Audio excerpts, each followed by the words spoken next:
Welcome to Season 5, Episode 7 of Les Oderants. I am Dan, and I am joined by, this week, Fliss and James. Say hello, Fliss and James. Hello, hello. Hello. Hello. We've got no Ben, because Ben is unwell. And that also explains why the last episode is so delayed. So maybe you'll get 2 episodes in quick succession. Maybe you won't.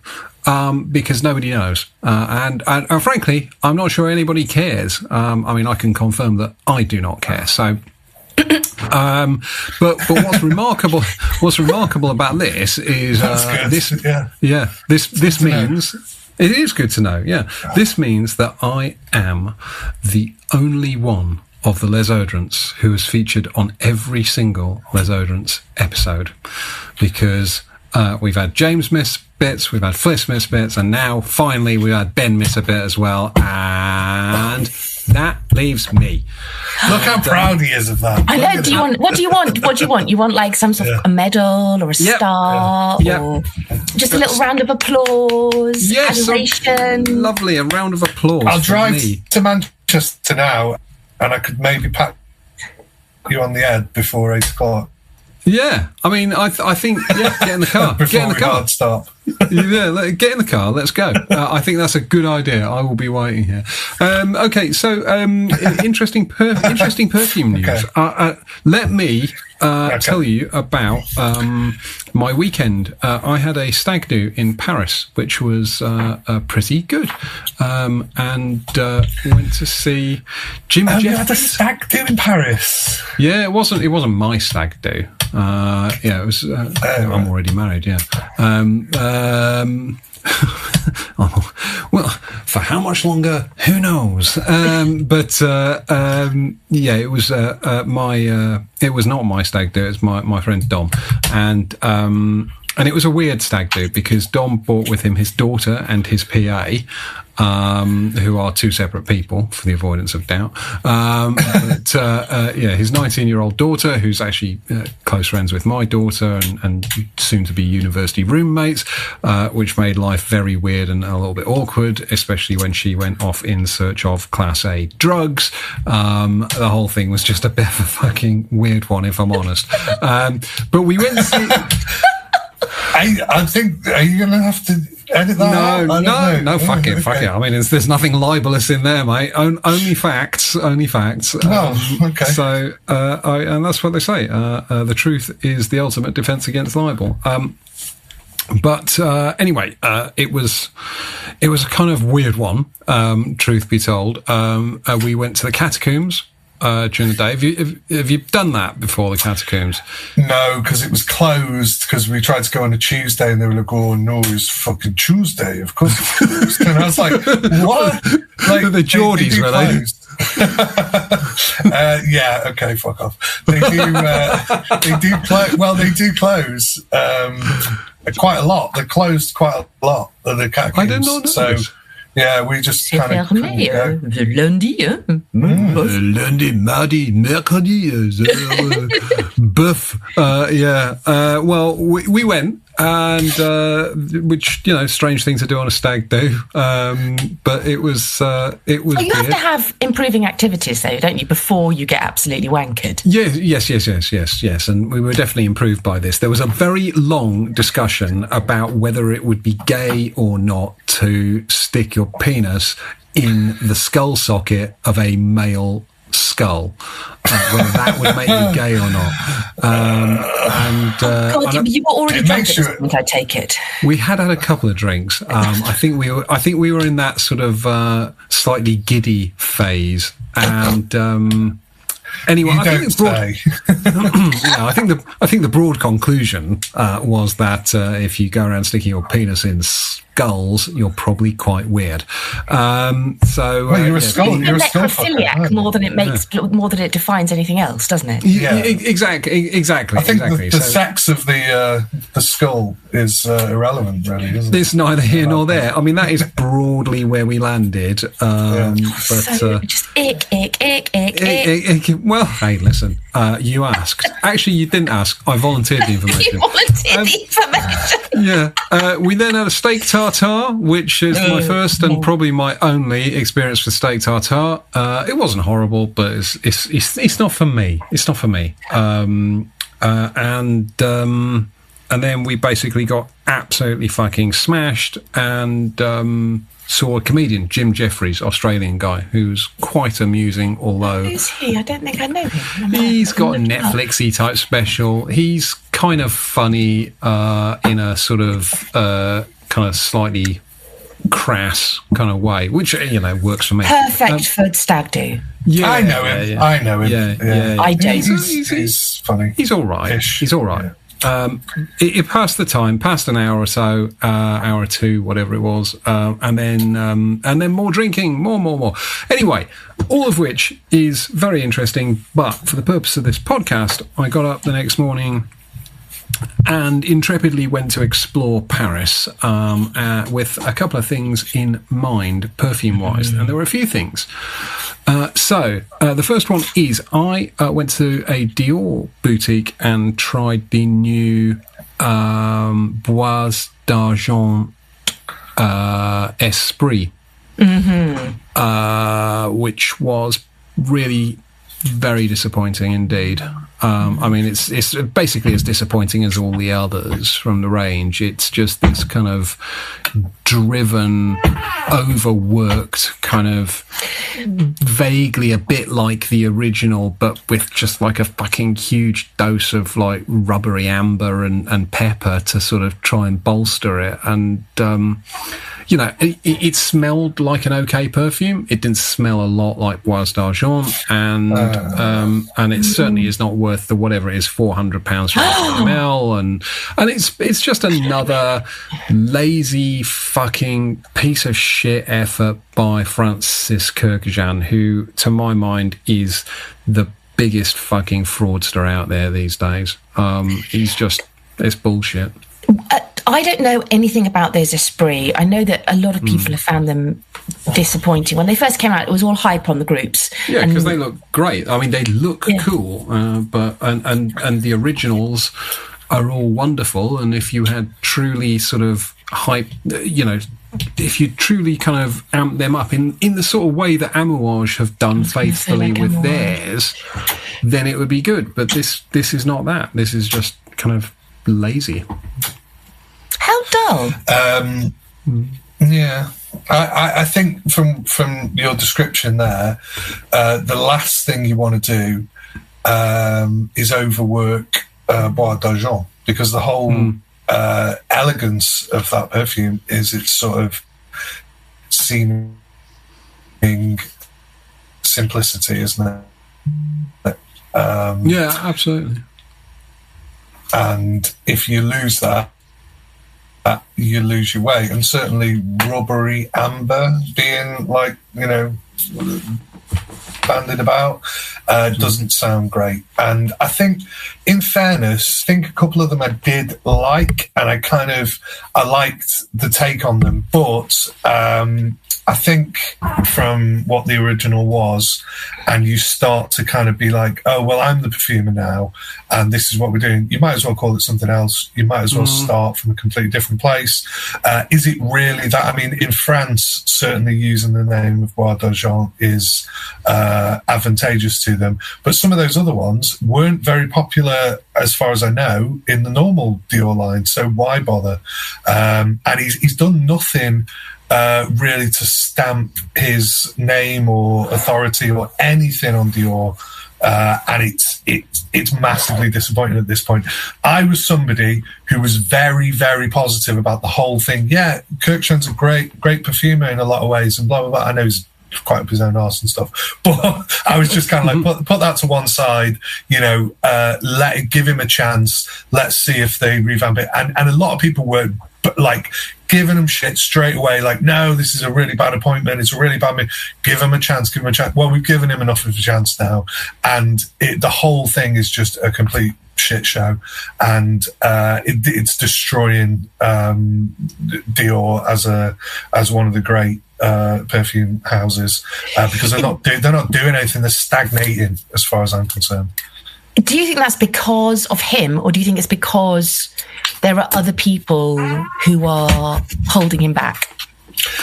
I've no idea. I don't pretend to either. And people who do probably don't have any insight and don't really know themselves and are speculating. So I don't know. It's interesting to think about. It's probably not all entirely his fault.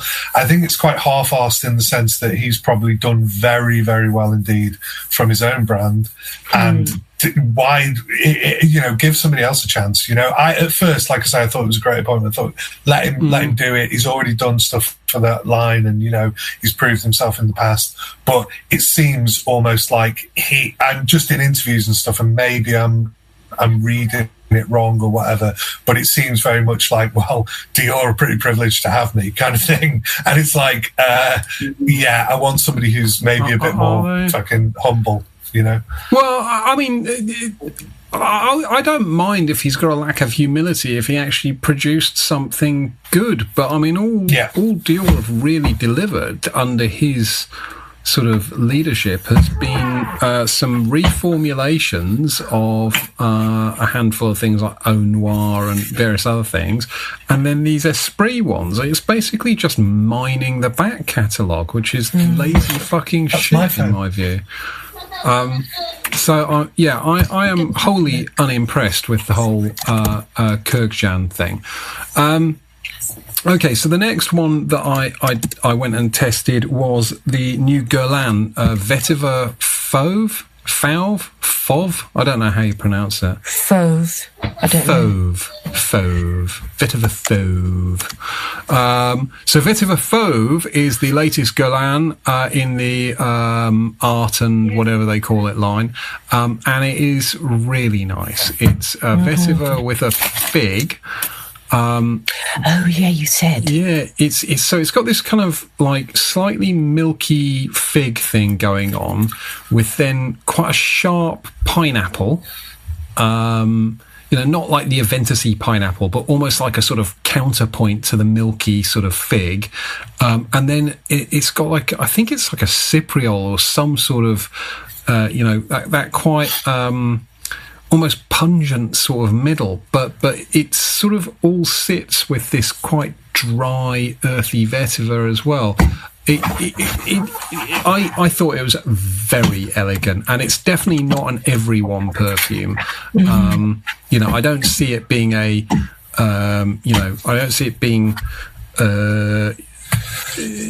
people going all batch wankery for it and like entire sort of Facebook groups dedicated to Vetiver Fauve, but I very much enjoyed it, and I didn't buy it because it's ludicrously expensive, and testers come up for that sort of range all the time for much better prices, but I definitely will get it at some stage because it's a Delphine Schelk. It is Delphine Schelk. Yeah.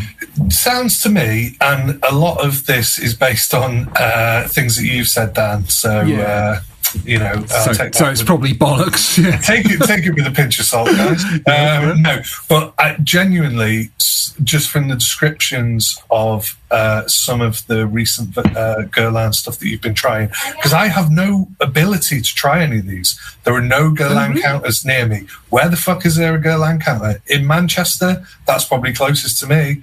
There's none in Liverpool anymore. There's no Guerlain counter. What am I going to have to do if I can travel? There's not even one at the Trafford Centre, so it's not even like I don't have to go into the city centre. I have to go into Manchester to my closest Guerlain counter. Where is there even one? I'm just wondering about that. I don't know. I mean, all of these are samples that I've bought or had or I've bought a bottle sort of blind and silly. I'm just wondering about that, actually. I know they used to have quite a lot of Guerlain at what do you call it? On Deansgate, the House of Fraser. They had a big Guerlain section there, but I have no idea whether they still have it, actually. So all of the ones I've tried have been because people have sent me samples. But I mean, that said, I've got the Neroli ones, so I'll send you samples of the 2 Neroli ones, which I think, I've just been loving those.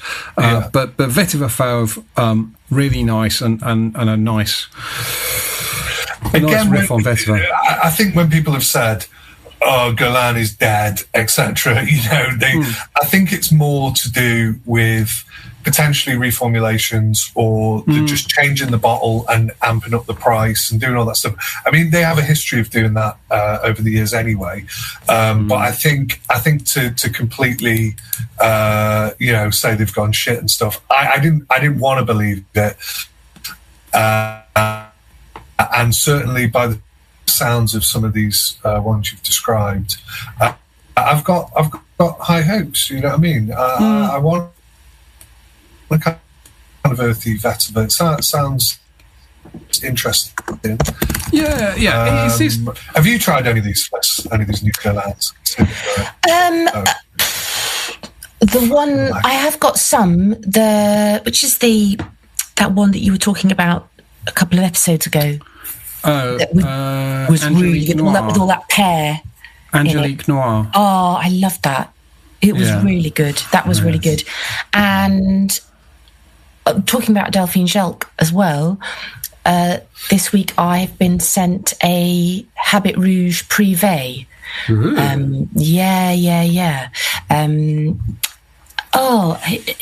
I've forgotten his name.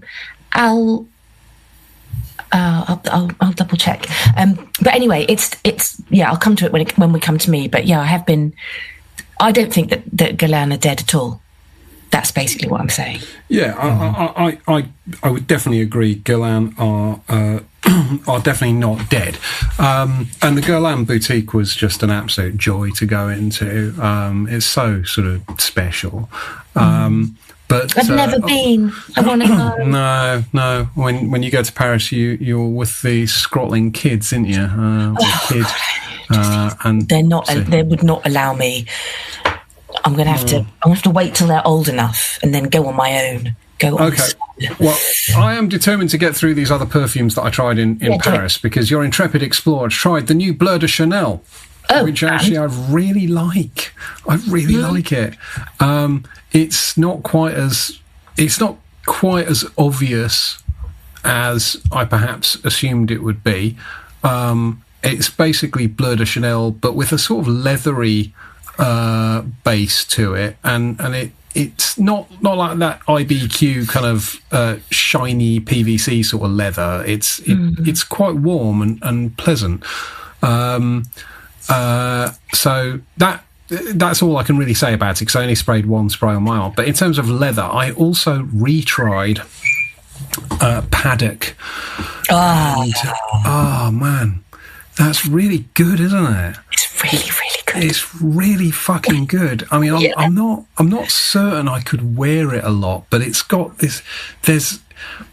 I think I struggled with it because I know Rich sent us all samples, and I struggled with it perhaps because I didn't read the notes. But once you read the notes, it sort of makes more sense, and that hay, that sort of like grassy hay, kind of bale of hay type vibe you get from it makes perfect sense once you know that's what it is. But I think just without that, my brain was just going, well, what the fuck is this smell? This doesn't. There's a creaminess to the hay note.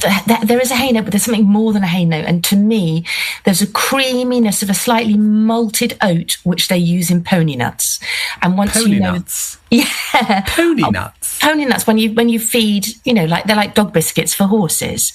Pony nuts, by the way, sounds like the sort of expletive you might have used when you were at school, and you're like doing your homework and you couldn't get a question right. Oh, pony nuts! I can't get this question right. It's all gone downhill now, ain't it, though? Ain't it? Yeah. I was thinking more of like a kind of Cockney gangster or something. That's fucking pony nuts, That's fucking pony, innit? That's it's fucking pony nuts. It's a load of old pony, that. Pony nut cunt. But there's a creaminess to it that it does smell of a bit of horse feed, a tack room. The leather pony nuts. The leather is not as refined as the normal Hermès leather. I think it's not that soft ballet suede leather. It's a more tacky leather, which they don't regularly do. Mm-hmm. So on the point of the leather, and I said IBQ when I was talking about the Bleu de Chanel, just so I sound like I know what I'm talking about, which obviously I don't. But again, this does not have that. So a lot of leather perfumes that have been like, hey, this smell. The English leather shop or English shoe shop. I forget the brand. Carter Weeks Maddox Chronotype. That's the one. Yeah, and various other ones like that. They have this kind of very. I mean, I associate that with the IBQ kind of thing. It's quite a polished, sort of, very slightly astringent. Exactly. Very sharp sort of leather. Whereas this was not that at all. It wasn't a warm sort of soft suede. It wasn't a bright sort of shiny new leather coat. It almost felt like kind of properly worn in. Leather, like hard leather, but worn in and well used, and I really, really like that. And I vaguely wish I'd gone back and bought a bottle, but I only smelled it at the duty free, and it's 385 fucking euros, which is not cheap. No, it's a lot of money. I just on maybe foreshadowing a future episode topic. I think as far as I really liked Paddock. As you might not remember, but when we all tried it, I was a fan of it for the primary reason is that it nails the brief, right? It's something that is called this, and it's evocative of these notes, and it is perfect. When you smell it, you go, yes, somebody's like put a great deal of thought into that. And that's all we ask for in perfumery. Is it my favourite like leather perfume? Maybe not. Is it my favourite kind of hay? So no, but the fact that it's all married together, it's called Paddock. It's from a really classy brand in Hermès who don't just like jizz things out, for want of a better term. I know they've done jizz things out, and right. You know what I mean. I know they've done some bad perfumes. Well, I know they've done bad perfumes, but they've done a lot of good ones. Is my point. And if you've got the money and you really like it, then why not? And somebody, Rich said, "Oh, look, there's one on eBay." And it was about 500 quid. Yeah, I know the guy who's selling that. Right. He's a solid guy, but he spends a lot of time going to France, buying perfumes, and then bringing them back and selling them for a few quid profit. It's not crazy money. No, but and considering that is an expensive perfume anyway, and if you can't get it elsewhere, and you're like, well, I'm not going to be going to France anytime soon, then and you can afford it, why not? I'm not getting at anybody for that. It's just that when I said to Rich, oh well, why did you buy it? He was like, because I've already got one and I've got a backup bottle. So it's like, of course you have. Of course. As indeed does Fliss. Fliss has a backup bottle of Paddock. I'm being very quiet, aren't I? Yeah, I do. For me, I smelt it and I absolutely fell head over heels in love with it. Just immediately, it just, when a perfume hits you, and it's more than just a perfume. It's evocative of memory. It's a feeling, and it for me, it really hit all of those emotional notes. That meant that for me, it's in my top 10. I can't imagine not having it. I treat it very much like my Belle Aime by Les Abstrains, as much as I would spray it on before I go to bed, and it'll be like a comforting sleep scent or whatever for me. I don't really wear it if I'm going out. I might just wear a couple of sprays for me when I'm feeling like I want a little bit of, thoughtful time. I find it very poetic. And so when the first time round, Eugene from Les Abstraits tracked down a bottle from Canada and sent it over for me, which was lovely of him. And then, I had an opportunity to buy another bottle, which was actually meant to be for somebody else. But then they ended up not wanting it. And I thought, well, I could sell it on, or I could just keep it. And for the moment, I'm keeping it. A little backup. We'll see. I have got through that first bottle. I'm halfway through already. It's ridiculous. Yeah, wow. Okay, well, I think maybe in part 2 we can talk about backups, although fuck knows when we'll get around to recording part 2. I expect Ben will be back by then. It's probably sometime next year. Okay, so what else did I try in Paris? One other to say that I tried in Paris was Prada Paradigm, which is fucking dog shit and to be avoided at all costs. Wow. And that's Paradigm, not Paradox. Paradox is the one you like. Well, the Paradox was the one that I liked on the Waitress in Spain. I mean, it is entirely possible that I would not like it on myself, or indeed not in Spain. Okay. It was a holiday romance. As far as perfumes can be. Yes. Let's all choose our words very carefully, shall we? Yeah. Okay, so you had a brief encounter with the Waitress in Spain. Yeah. So there's this holiday. So I got this, which I don't know if you can see, but it's me little lopsided, wonky bottle. It is the L'Entrepiste, which is the douche brand, Bertrand Douchefort's new brand, L'Entrepiste. Yeah.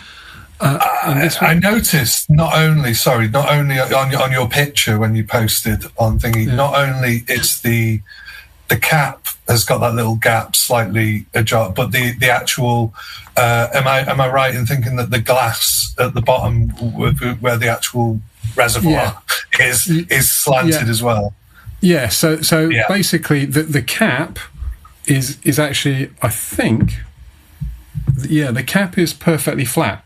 The cap is perfectly flat, and it's the bottle that's slanted that gives it a weird off-kilter sort of look. Cool. But it's I like it.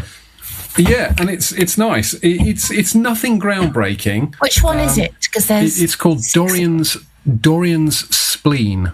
Oh wow! Which is oh wow, indeed. And it's basically sort of ambery coffee sort of thing, and it's nice. It's nice. It's not amazing. It's not going to change anyone's life, but it's a solid douche does amber.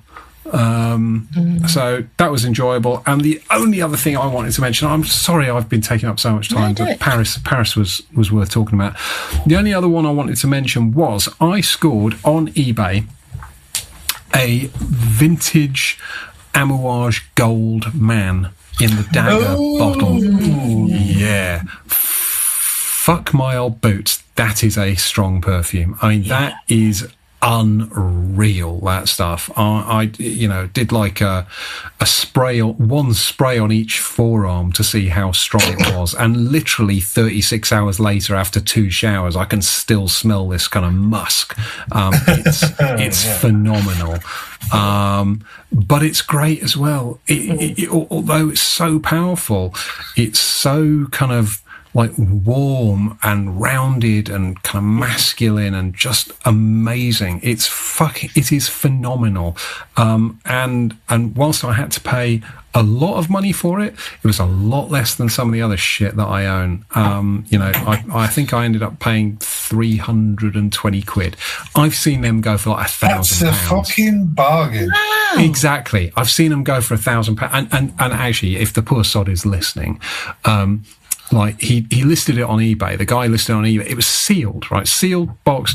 And I messaged him going, I see you've got offers on. What will you take? I'll give you 450 quid right now. Bosh. And he was like, I think I'll take my chance in the auction. So I was like, fair enough. Right. So on the auction, my auction was set to bid up to 650, right? It closed and I won it for 330. It's like, fucking Get in. Oh, Get but the in. poor guy. He could have. Oh, fuck him. That was his fault. I know, but it's like that. What's the stupid game show with all of the briefcases and the money in and the banker and Noel Edmonds. Noel Edmonds, yeah. So anyway, that perfume is fucking unreal. I mean, they do not make them like that anymore. Yeah, that's a Guy Robert. I was going to say who did it. Very special perfume. I had an opportunity, and were you involved in this, Dan? I had an opportunity to get that. Is it called Gentleman's Cologne, the original version of Goldman? Okay, so I've got a bottle of Gentleman's Cologne as well, but it was like a 2002 reissue or something, and it doesn't smell anything at all like gold, man. Right. I think somebody sent me the sample. It does smell like gold, man. Right. And it was the 80s, was it, or 90s or something that they made like that? And yeah, it does. I mean, I wasn't tempted enough to buy it, but I remember gold when Amouage were like, I don't remember that bottle, the original bottles, but I remember when it was in the reissued gold bottle. We're going back quite a long time, and it was very, very, very strong, like days of, you know what I mean? So I think I'm not saying it's the same, but it was pretty fucking strong back then. And I actually didn't like it at the time, because I didn't like that residuum to just go, actually the actual perfume itself, all the other stuff is amazing, I just don't like that. But then I grew to like that as well, and realized that is what actually makes it, that is a phenomenal perfume. I think so good for you for getting it for 300 and whatever. Yeah, thank you. I was pretty pleased with that. I think you do have to be prepared to sort of strap in though, and like, it's like And I don't want people to think I did a lot of acid as a kid, because I really didn't. In fact, I did virtually none. But like that thing, when you take acid, you can't really get off the fucking bus. There's no way to get off, and it's a bit like that with this perfume. Once you spray that fucker, that's it. You're done, and you are now in its grip. You are enthralled to it for at least 24 to 36 hours.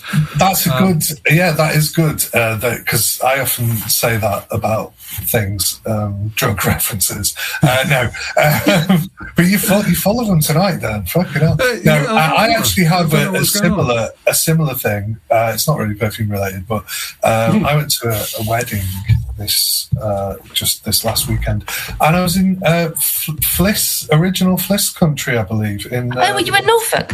I was in Norfolk, yes. Whereabouts were you? I bet it's exactly where you were. Kind of, I want to say, where was I? Norwich. No, not that far. It was right in the rump, right in the fucking middle of nowhere. Fuck off! Right, I'm not Alan Partridge territory then. Ish. I mean, he goes on about all those. I could just list all of the places I know in Norfolk, but I think that would be quite bad. It's quite a big place. Just bear with me a second. I'll find where I was, because I've no fucking idea. It doesn't really help the shit anecdote that I'm going to tell either. But strap yourself in. Attleborough, Wyndham. No, it wasn't as far down as Thetford. It was a bit further up. Is it important that we know the exact name of the town? Not really, but it might, like the Fliss might be, I used to live there or something. No, it's not Swat. I did go back. Right, okay. It was, okay, so we stayed in Dereham. Dereham, Brisley. drizzly. It was a lovely well, little... that was definitely worth the wait. So basically, went to Norfolk, went to a wedding, ate some cannabis edibles, had a fucking laugh while the wedding was going on. Sort of may have embarrassed Jenny a little bit. Every time he kept saying his name, and he had about 20 middle names, I'm not even joking, the fucking groom, she kept having to say it and go, John, he was going through all the names like Paul, Ryan, Liam, and I kept going, George and Ringo. At the end of it, and I was just being a dick. But I was on top form, honestly. It was all sunny, as says me. It was all sunny, and we were in this kind of like barn thing, and it was all fucking like hazy and shit. But what my point was that once you fucking strap in for the ride, you got to make sure you fucking dose carefully, because if you do too much, there's no going back. Whereas if you like smoke a bit too much, you can like go right, I'll just chill out for a minute, and then you're like all right. With that, you're not all right for hours. So you have to be really fucking. I saw a meme the other day that said basically edibles only kick in once someone has said these edibles ain't shit. It's doing nothing. Yeah. I'm not feeling anything. Just they hit you all at once. Right. So good, right? Not sure how we got onto. We got onto drugs because of Gold Man. Because you've barely done any acid in your life. I've done very little acid. It was not something I very enjoyed. Little. I think I did very it little. Twice. Very little. Not my jam at all. No, it's not my jam either. Awful. Yeah. Awful stuff. Okay. James, whilst your technology is working, tell us a little bit about your perfumes. Do you actually have a list? No, because this now, the way that we're recording has completely fried my brain on the 14, right? So I'm like, how Tuesday? I know. I should just know, right? But what I have been doing is kind of lining the bottles up. So one thing that I did wear was an old Koros the other day, and I enjoyed it. Straight to the forehead, right? Yeah. I always think that now every time. But it's let me find it. Yeah, he just wandered off to go and get his bottle. Just wandered. Yeah, it's my area is right next to here. That's why I do it in this office room.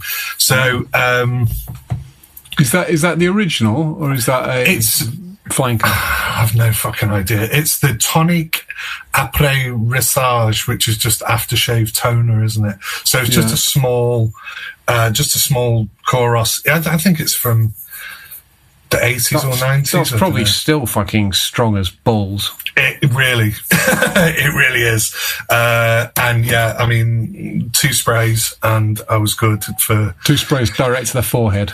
Yeah, for an entire day. So that was good. That was fun. What else have I been doing? He's wandered off again. Oh God. Sorry. What's this shit? So the levels of preparation involved for this podcast are unreal. I mean, what is that? Is that a Loewe? It is. Yeah. It's called Loewe Solo Platinum. Oh yeah. Nice. It's pretty terrible. Okay. But I wore it anyway. It's kind of similar to Allure. What's that horrible Allure one that I've also got that I really quite weirdly like? What, the Edition Blanche? No, Allure Sport Extreme. Yeah. It's a bit similar to that, but this has got more of a kind of tangerine-y, sort of weird kind of vibe. It's kind of white floral, but it's also like sweet, and it's kind of, it reminds me of sort of not that bygone an era of perfume that they just don't make this kind of shit anymore, which is kind of good in a way, but the stuff that they are making is arguably worse. So I tried a horrific Loewe really? this week. It was just a recent one. I don't know how recent it was. It was Loewe Aura Pink Magnolia. Oh, I mean, it even sounds terrible. Fucking terrible. Initially I was like, oh, this isn't too bad. It was very pink.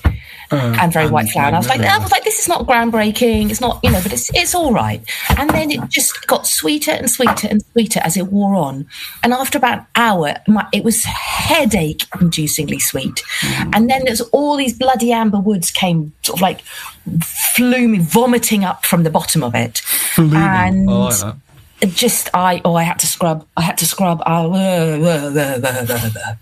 No. Wow. One of my favourites ever. This one. Opium Purom. Lovely. Yeah, amazing stuff. Sadly discontinued now. Am I right? Yeah, apparently. Yeah, I've got a vintagey bottle in the cupboard, but the sprayer's fucked, and I don't think anything comes out of it at all, which is a bit disappointing. Yeah, the sprayer is a bit shit. It's got one of those it's got like this business on it, hasn't it? Kind of got the integrated plastic shit. Yeah, and like look at that. It's like a fucking fat cock or something. The dibbler inside. Look at it. It's fucking got some girth on it. So, yeah, I mean, it's anyway.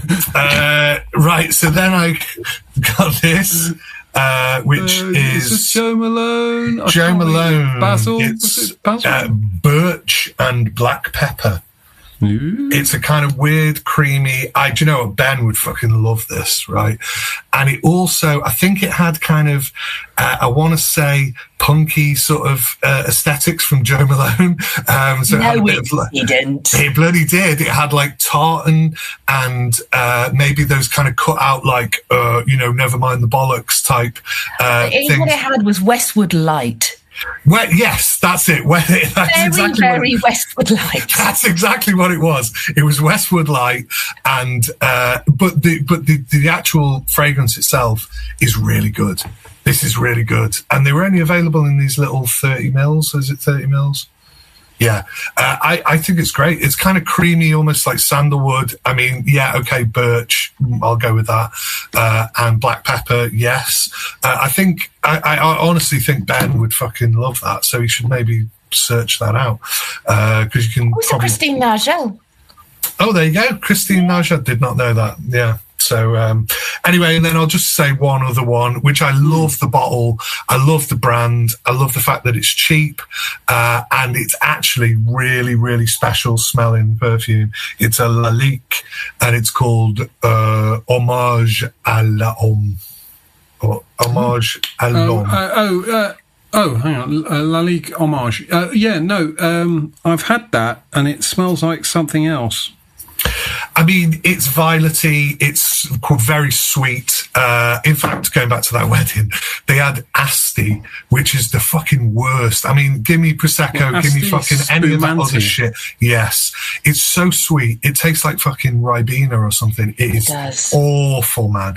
And anyway, not to say this is awful, but I always used to think this had like a kind of like a champagne, like sparkling effervescence to it, but kind of a bit. If you want a very crude comparison, you could say, okay, well, it's kind of a bit like Fahrenheit, maybe, only because it's a broadly masculine perfume and it's got a violet note in it. Doesn't smell anything like Fahrenheit, really. But if you want a kind of effervescent, like, say, sweet, it is sweet, but it's not sickly, really, really class fragrance from Lalique. And it's fantastic and it's cheap as fucking chips. All the Laliques are. You can pick them up for tuppence. Yeah. Well, not all of them. Some of them are incredibly expensive. Well, the ones actually in those beautiful glass bottles are expensive. It's a weird brand, Lalique, in that regard. They're sort of very polarised. You can either have a fucking, like, £2,000 perfume or you can have one for £8. Those are your choices. There's not much middle ground. No. It's very, very peculiar. What did you wear to the wedding, apart from edibles, James? That's a good point. What the fuck did I wear? I don't even know. I was thinking, don't want to upstage anybody, Fuck them. It's easily done. It's easily done. Yeah, I know. When you're a perfume fan. No, I wore Antaeus. Oh, nice. I mean, when you say you're not going to upstage anyone, that's a fucking headbanger perfume. Yeah, it is pretty headbanging. No, I did notice loads of people's perfumes at the wedding because obviously people dressed up, they lay it on thick. there was a lady who, it's a bit awkward actually, I'm not going to go into personal things, but it was kind of a ex-colleagues of my wife's, who she hadn't seen for a while. And one of them, this woman, it was quite choking what she was wearing, but it was like a very vanillic resin, sort of like that heavy sort of resin perfume with loads of vanilla, and it was kind of knocking me a bit sick. But it wasn't complete trash, but it was like you're wearing too much of it, and it's quite invasive, you know. It's kind of bothering people around you, whereas that would smell nice like as an intimate thing, but it was very overbearing. So yeah, I did notice that, and I noticed, you know, other people wearing stuff and thinking, oh, you know, you smell pretty nice. I mean, not as good as me, obviously. But, well, clearly. I mean, I was wearing, you know, classy Chanel, but you know, you can't buy that in. You know, no, you've got it. You either got it or you haven't. You know, exactly. So fuck 'em. So okay, good. Well, that sounds great. Fliss, tell us all about your week in perfume, or however long it's been, because it feels like it's been fucking ages. To be honest. Yeah, I've been away for a little bit. So Alaric Waitman, and I know that he has a YouTube channel, and I completely The Frag Lad. He very, very, very kindly sent me a very sizable decant of Habit Rouge Privé, which was a limited edition Habit Rouge flanker, and it's great. I love Habit Rouge anyway. You gave me your bottle of EDT a couple of summers ago, and what was I thinking about there? I don't know. Your decision, wasn't it? It was, but I love it, and whenever I wear it, I think of you, and I thank you. So you know, well, you did. Then you can keep it. Yeah. And this has all of that lovely Guerlain Habit Rouge citrus on the top with that bright, fizzy, sparkly bergamot, really sparkly, almost like champagne fizz. But then it's got a ginger in the top as well that really just comes and grabs you. And then the leather in it is much more pronounced, and it's kind of like a saddily smoky leather, and it becomes quite dark quite quickly. I really like it. It feels very much more masculine than the EDT or the EDP for me, and I probably wouldn't wear it. I know it because it was a limited edition. They can go for quite a lot on eBay, and I had wondered, I had feared that I would adore it so much it was going to cost me money, and I don't think it is, because I think that the amount I've got in my decant will last me quite a long time. Good. Nice. But it is really, yeah, and there's a lot of love for it. There's a lot of love for all of those Habit Rouge flankers, but it's well deserved. That's all I'd say. And if you get a chance to have a little sniff, do that. I never got on with it. I don't know why. I never quite got on with Habit Rouge. No. Yeah. Good. Right. Well, I'll definitely try the Privé should the opportunity present itself. Right. Yeah. But if you don't like the EDT, you're probably not going to love the Privé. So fine. You know. Okay. Well, that's an easy skip. In an easy skip. I was wearing paddock again this week, which I won't go into because we've had a little chat about that already. And that's why you've already gone through half a bottle, Fliss. Yeah. And then, because of the paddock, I was pootling around my samples, and I was looking for other horse-inspired perfumes because I was having a little horsey tip, and I found a sample of Untamable by Imaginary Authors, which came out last year. And I had high hopes for it. The notes are all like hay and pony nuts and cactus and whatever. And leather. Everyone's like, oh, it's really leathery and animalic. And I didn't really get any of the animalics in it at all, or at least it wasn't animalic enough. I feel that the paddock is more animalic than this is. I felt it was very sharp, and it smelled a bit like a medicine box, sort of a horse's medicine box, that liniment-y sharpness. So it was bright. There was hay in there, but there was no horse. There was no sweat. I found there was no horse. There wasn't no horse in it. No horse nuts. It smelled more. No, there was a lot of horse nuts. Pony horse nuts. It smelled more like horse feed than anything else I've ever smelled, more than the paddock. I'm sorry, pony nuts. Yeah. But I didn't get leather at all. Who wants to smell like horse feet, though? I mean, you know. I mean, for me, it is a very interesting smell. I mean, if you think of it, like, why would you want to smell of petrol? Why would you want to smell of bonfire smoke? Why does anybody want to smell of anything? If you link it to a memory or a feeling, or it just hits you right, then those are smells that, I mean, Ben loves a bit of bonfire smoke, doesn't he? Loads of people love to smell that petrol in Fahrenheit. Ben's got ludicrous taste in perfume, you know, but Ben's taste in perfume is wild. I mean, it swings between kind of classic 90s designers and just like crazy foul smelling shit. But I animal feed just seems like, you know, that seems to me to be the niche that nobody needs, right? I disagree. But well, you're allowed to disagree, Fliss, despite what some people think. I mean, but you could say that civet is like, why would anybody want to smell of that? Why would anybody want to smell of a deer's bum gland? You know, we could make a list of things that really shouldn't be smelling of. So let me possibly expand on this, because I can't remember who I was sharing this discussion with. It might have been Patty. But in my hometown, there was an animal food manufacturing plant that would just belch out the most repulsive smells, and it was right by our school playing fields. And so every, whatever it was, Tuesday afternoon, I'd have to play rugby, freezing my fucking ass off, smelling this vile fucking smell. And was it like dog food and cat food, though? Was it like... Yeah. Oh, no.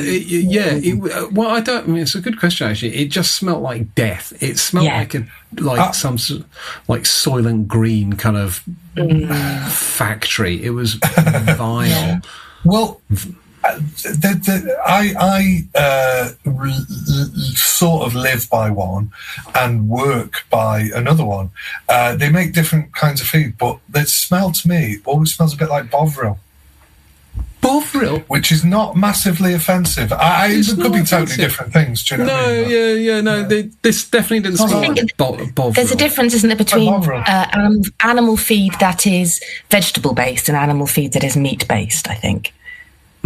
Well, whatever. I have quite a downer on animal feed stuff, and particularly the food my dog seems to enjoy. Fucking stinks as well. True, yeah. So, but those are all carnivorous foods, aren't they? So those pony nuts are hay, and there might be some things like, I don't know, some chamomile in there. There might be some dandelions in there. There might be sort of all nice, nutritious greens. I quite fancy some pony nuts now. You're just going to take the piss out of me the whole time. I can't talk about this anymore without you. Pass me my pony nuts. Fetch the pony nuts. Well. Okay, what other perfume news have you got for us, Fliss? Come on, you've got something that isn't horse-based, surely. I tried the other thing, I guess it is, we had spoken about the last time I was here, the Alchemist's Garden, and how I keep trying it because I just want to find one I like, because I want the bottle, because the bottles are so nice. Yep. And so I tried two. Lovely Nick Chanel sent me some testers. I tried the Gloaming Night, which initially was a really lovely vetiver patchouli. It was dark, it was almost licoricey and chocolatey, and the patchouli was quite dank. I don't think it's going to be your thing, Dan, but I was like, oh, this could be good. And then as it dried down, it did what a lot of those Alchemist Garden do for me when I wear them, which is it dries down to a pronounced woody amber base, and I recognise it from other ones in that line. And that scratchy feel, and then the vetiver went very, very bright yellow almost, and there was almost something Baccarat Rouge about the sillage, and I was just like, oh no. And it was so promising to begin with, and then the dry down was like, oh fuck off. And then I also tried Eyes of a Tiger, which I really liked. It was a very, very nice, soft, spiced vanilla. Lots of labdanum as well, and that's where that spiciness was coming from. It was incredibly easy to wear, wasn't groundbreaking at all. It felt very warm but not too sweet. The vanilla wasn't too plasticky or too dark or too chewy or too rummy. It was just, and it didn't go sugary either. It was really, really lovely. And I thought, oh, this is nice. And then I looked at the price of the bottle. I thought, this is ridiculous for something so...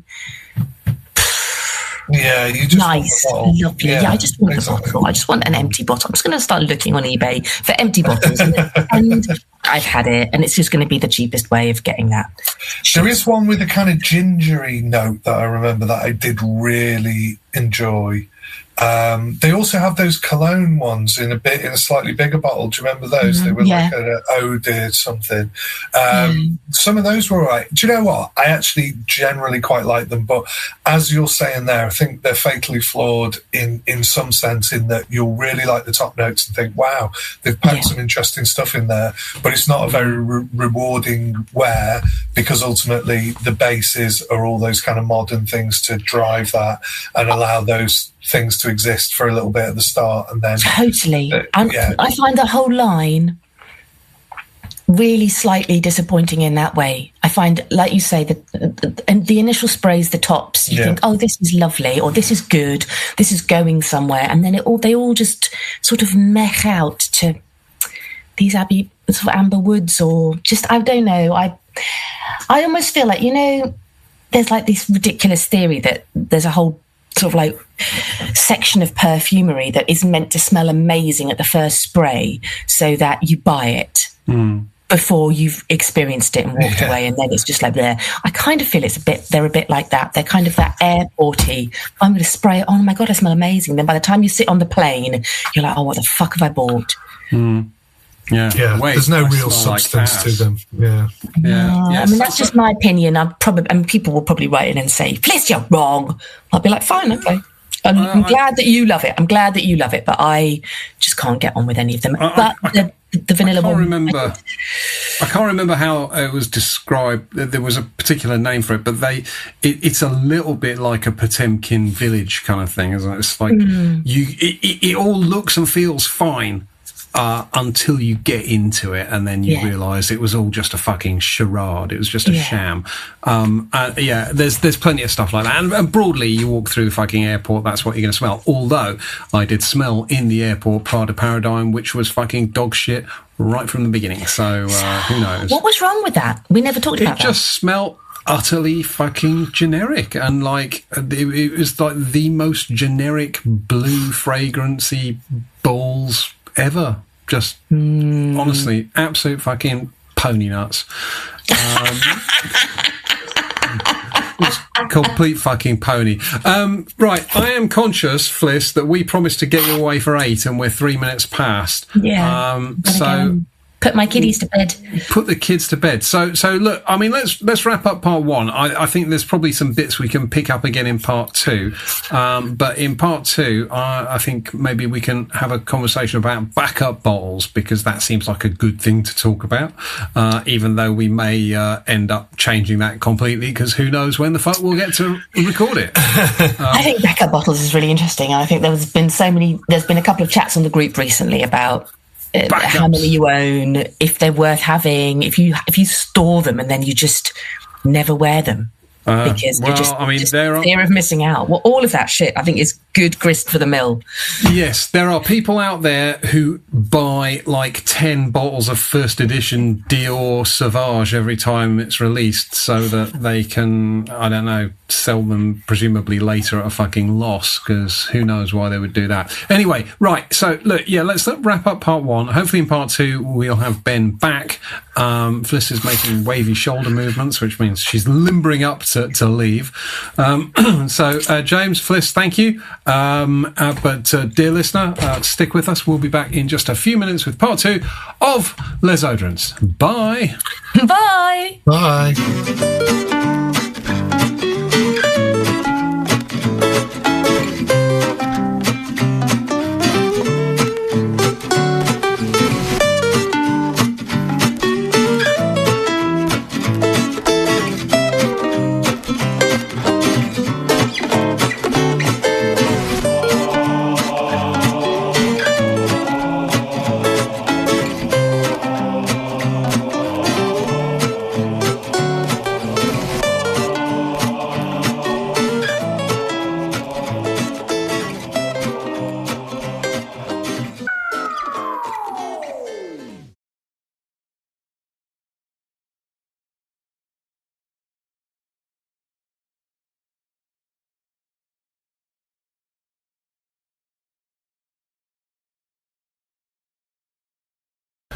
I'm all right, James. Yeah, we should start every episode just like because you did with the last episode. We didn't even bother announcing that we'd started part 2. We just was like, yeah, fuck it, let's just get on with it. Should probably do the same today. So I won't even introduce it. Just well, I guess I'll have to. You do have to say welcome back to part 2. No, they know they've come back to part 2. You couldn't help yourself, Dan, if you actually listen back to it. We did like a natural intro, and then you still went, okay, so this is part 2. Like, after about fucking 10 minutes, it was like, okay, cool. Is that your impression of me? Yeah, sort of, sorry. I love it. Sorry. I love it when people do impressions of it. Whenever anyone does an impression of me, it always sounds like, hey, it just makes me want to punch myself. Right, okay, it's okay, cool. When anybody does an impression of me, it makes me sound like this, which I do. You do. Right, well, okay, fine. I'm not going to do an intro, but I'll do one, because I wasn't here for part 1, so that'll be weird. Hey! Welcome back to part 2. What the fuck? Are you... Your impression of me is even more offensive than James's. That's fucking awful. Who am I to you? Lawrence Llewellyn-Bowen or something? Do you know who I thought of? It's the you've all seen MasterChef from Rita Mortimer. Yeah, that like that. Well, not actually MasterChef, but MasterChef from Reeves and Mortimer. It was Reeves and Mortimer sending up the guy who makes those sauces now. Yeah, Lloyd Grossman. Lloyd Grossman, yeah. Because he then went and didn't he do Through the Keyhole or something? Who lives in a house like this? Like this. Yeah. I just cogitated. Yeah. Okay. All right. Well, thank you for doing the introduction to part 2, Ben, but perhaps we should explain for our poor listeners having to endure this fucking gibberish that firstly, you have magically appeared since part 1. Yeah, right. And like an angel from heaven. This doesn't work. Bless this recording you with my knowledge. Yeah. Right. Ben has kindly returned to shine the light of his wisdom upon us. And we can all bathe in its warm glow. I'm quite certain of this. And so this recording with a week in between part 1 and part 2 clearly doesn't work because there was a point I listened back to the last episode and there was certainly a point where I was like, oh yeah, maybe we spoke about that in part 1. It's like, yes, I just listened to me say that 10 minutes ago in part 1. It's ridiculous. So it's endearing, Dan. I think it's endearing. I think it works because everyone knows we're a bunch of herding cats anyway. Mm-hmm. So yeah, I know. Nobody listens in for like really serious, organised chat. No one listens in for an agenda.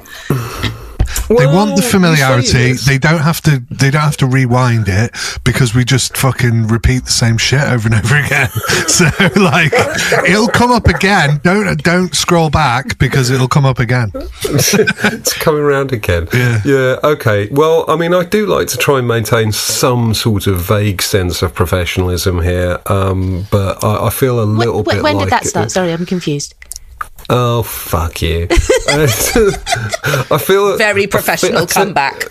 Yeah, it's more like it's like fucking Loose Women now. It should be called Loose Odorants. How about that? The Loose Odorants. Yeah, I feel a little bit like fucking Lister on Red Dwarf, though. Oh no, not Lister. Rimmer. Yeah. Rimmer. If it was Red Dwarf, you would be Rimmer. To be fair, 100%. Who would we all be? I think James would have to be Lister. Yeah. Ben would be Cat. Yeah. Ben would be a cat. I'd have to be Holly. I think you'd be Holly. Yeah. Holly was originally Hilly in the first episode, I think. Yeah, I'm pretty sure in the pilot it was a Hilly, it was a woman, and then they changed it to Holly later on. Dan used to have a neck beard and a Red Dwarf t-shirt. I have never had either of those things. Thank you. So anyway, this. Fuck it. No, fuck Red Dwarf. It's dated incredibly badly. Has it? As indeed has this episode. So we are talking. What are we talking about? Backups. I don't know. Backups. Oh well, no. I'm telling you, Ben. We're talking about backups. Cool. Have you got any backups? No. What do you like about backups? What do you dislike about backups? Sorry. Right, I know we changed the subject of Red Dwarf because you were like, let's not talk about it. However, I remember seeing a documentary once about Red Dwarf, and it was kind of celebrating, it was this kind of pioneering sort of British comedy, and fair enough.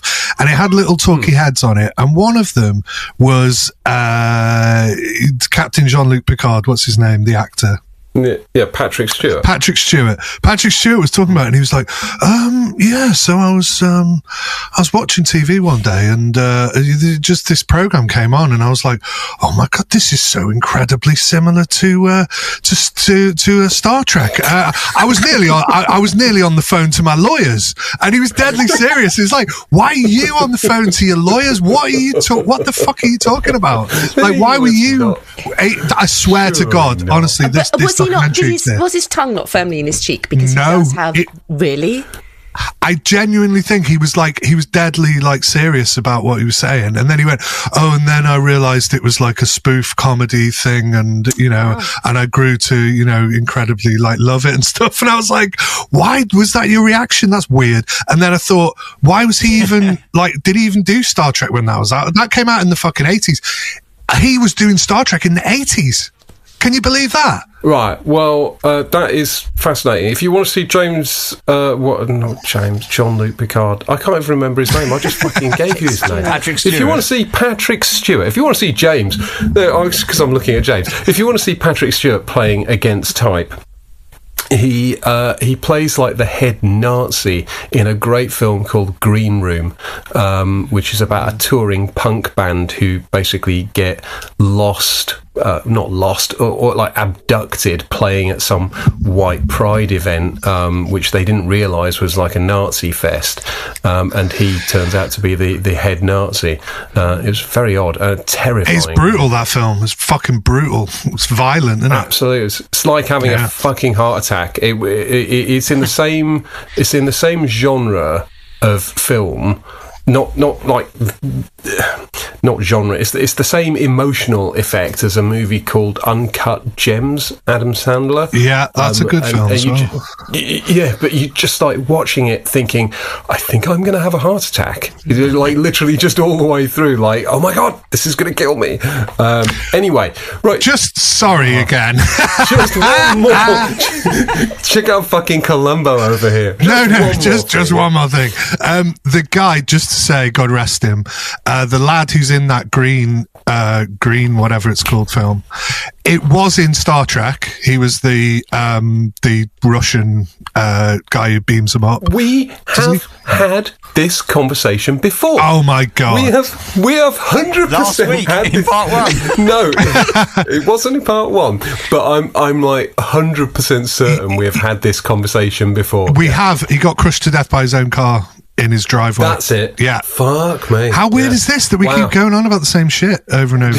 Well, yeah, especially when you said it's me. Podcast. Have you ever listened back to any of it? Especially when you said we're just going to keep saying the same shit. I genuinely thought I was onto something we hadn't discussed there. Right, fuck it. Let's talk about just perfume. before we start, that thing about Columbo. No, I'm kidding. Come on. Oh my God. Right. It is like herding fucking cats. Mangy, disease-ridden cats. Speak for yourself. Meow. Yeah, meow. Right. So, backups. Firstly, right, I mean, hands up, who actually even... Well, in fact, let's just talk about the term backup, because backup, I kind of always think it's a weird term, because I sort of think, backup is something police call for, or it's a bunch of mates. If you're going to get into a fight, you need backup. backup to me doesn't mean a spare bottle of perfume, but it seems to be like if you know the lingo, mate. That's exactly what it means. If I'm running out of my shit and it's running out, what I want is a fucking backup. Call for backups. I like the way you went to that place of like call for backup when it's. I thought you'd do the kind of IT like it's like backing up a computer, isn't it? Well, there's that as well, but I mean, I don't know. That wasn't the first thought. Is it your least favourite, like, fragcom term? No. My least favourite is juice. Oh, yes, juice. I fucking hate the word juice. I hate the word juice. Makes my skin crawl. It's like this is juice. I'm not bothered by juice. Isn't that strange? Yeah, it doesn't surprise me. Doesn't surprise me either. My contrarian sort of nature of me, I'm like, I'm all right with juice, you know. I'm all right with juice, mate. What words upset you then, James? Loads. Beast mode. Yeah, I don't like beast modes. Yeah. Panty dropper, DNA. I fucking don't like DNA. Oh, DNA. Yeah, I was thinking that the other day. Actually, I'm not wild about DNA. Yeah, it's like it's one of those terms that sort of. Almost like overly intellectualizes stuff, isn't it? Yeah, and it's completely inaccurate. DNA. But I understand. I kind of, if I'm really being pushed, I'm like, yeah, okay, I understand why you say it. It's fine to say. I suppose there's a limited, if you have a limited vocabulary, and you don't have many other things to draw on, then you can use these tropes that you fucking parrot from other people on the internet. But that's fine. That's up to you. So no, there's loads of things that bother me. Loads. Vintage when it's not used it properly in context. Vintage. If you wouldn't call a car vintage, you can't be calling a perfume vintage. I mean, I think people go, I've got vintage whatever, and it's like 3.5 years old or 5 years old. I would say like 4 or 5 years now, and it's vintage. There was a period of time when I would keyboard warrior the shit out of those people on the groups, but I've stopped. But it was hard. What would you say vintage is now then? I reckon I would say 90s. Yeah. I try and just avoid the use of the word altogether, to be honest. I think it has to it's be just a word that I don't like or something, I think. Yeah. I just don't really use it. I mean, I would use it, I suppose, to describe like first edition stuff in the 80s and 90s, maybe. But it's just one of those kind of. It's a word that sort of says I haven't thought too hard about this, and I'm just using this word. Like when people describe. So Roger Dove used to make perfumes in the paper with a paper label. Before they upgraded to metal plaques. And people refer to it as vintage Roger Dove, and it's like... I've got a vintage Roger Dove. Yeah, I bet you can. Yeah. Paper label. But paper label Roger Doves are the same as like X batch of Aventus, isn't it? It's like because everyone else has it, they've got something. You have to find the thing that makes you better than everyone else. Same as white label Serge Lutens. White label Serge Lutens, and there's 2 different white labels as well. But the original white label Serge Lutens, but people are like, ooh. Well, I'll be damned. Shall we talk about the actual backups, though? Notwithstanding the fact that I'm not... notwithstanding the fact that I'm not desperately wild about the name, what I do have is a few bottles of perfume where I have more than one bottle of the same thing. And I was thinking about this. I have a slightly weird selection of things where I have more than one. It's quite random. One of the things that I've got more than one of is Bodicea Amber Sapphire, which there's no really good reason for that other than I really like it, and a deal came up, and I knew basically it was discontinued, and a deal came up, and I thought, I'll buy that. I wasn't thinking, I must have a backup. Yeah, I would say a lot of my stuff is exactly that. It's something that I really, really like, and if I see a deal that's too good to miss, and I know it's going to be hard to find again, like Amouage Figment Woman is discontinued, and I managed to score 100ml, a backup bottle of 100ml on the groups for 40 quid, and it was full, and I was like, you love that perfume so much, Fliss. For 40 quid you can't go wrong, because by the time you've run out of your 100ml, you're either never going to find it, or it's going to be so expensive on eBay that it's just so. I think the thing about, if a deal comes up, I'm with you on that for sure. Yeah, well, similarly, I have. I got 2 bottles of Japon Noir because I love that, and again, a deal came up. I don't have any sealed ones or anything, and then the only other things I've got 2 of the Parisian Derby and 2 of the Old Eagle Derby. Because I sort of love it. I mean, I do love the fragrance, but I just figured, well, a chance to buy them came up. They'll always hold their value pretty well, so I didn't feel like I was kind of making a rash investment where I was going to lose a load of fucking money or anything. And so I bought them. Same with the Japon Noir, actually. I mean, I think I paid like 350 quid for the second bottle. But what I do know is I won't lose any money on it. I saw one on eBay for $4,000. What? Fucking hell. Yeah. Yeah, it's fucking never mental. Going to sell for that, is it? Well, you'd be surprised. Some people will pay crazy fucking money for perfume. And I suppose if you're fabulously wealthy and it's, money is no object, then have at it. But I think that's pretty well it in terms of things I've got more than one of. James, it's all very calculated. I think we've started with in the terms of like, if you're a collector or you're a connoisseur of something, then you are going to weigh up all these different things and go, have I got the money at the moment and whatnot, and is it going to hold its value? All those kind of things that you've thought about, those sort of vintage things. Mine are vintage. Well, no, I mean, yours are vintage. If you're talking about fucking Derby, then they are, aren't they? Certainly the older Derby ones are. Yeah. I've got 2 of the 2 on 2011. Oh, you've got those Parisians ones? You could fucking flog one of them to me, couldn't you? You could. Anyway. I mean, I'd have to pull your pants down on that. But, I might enjoy it. Yeah.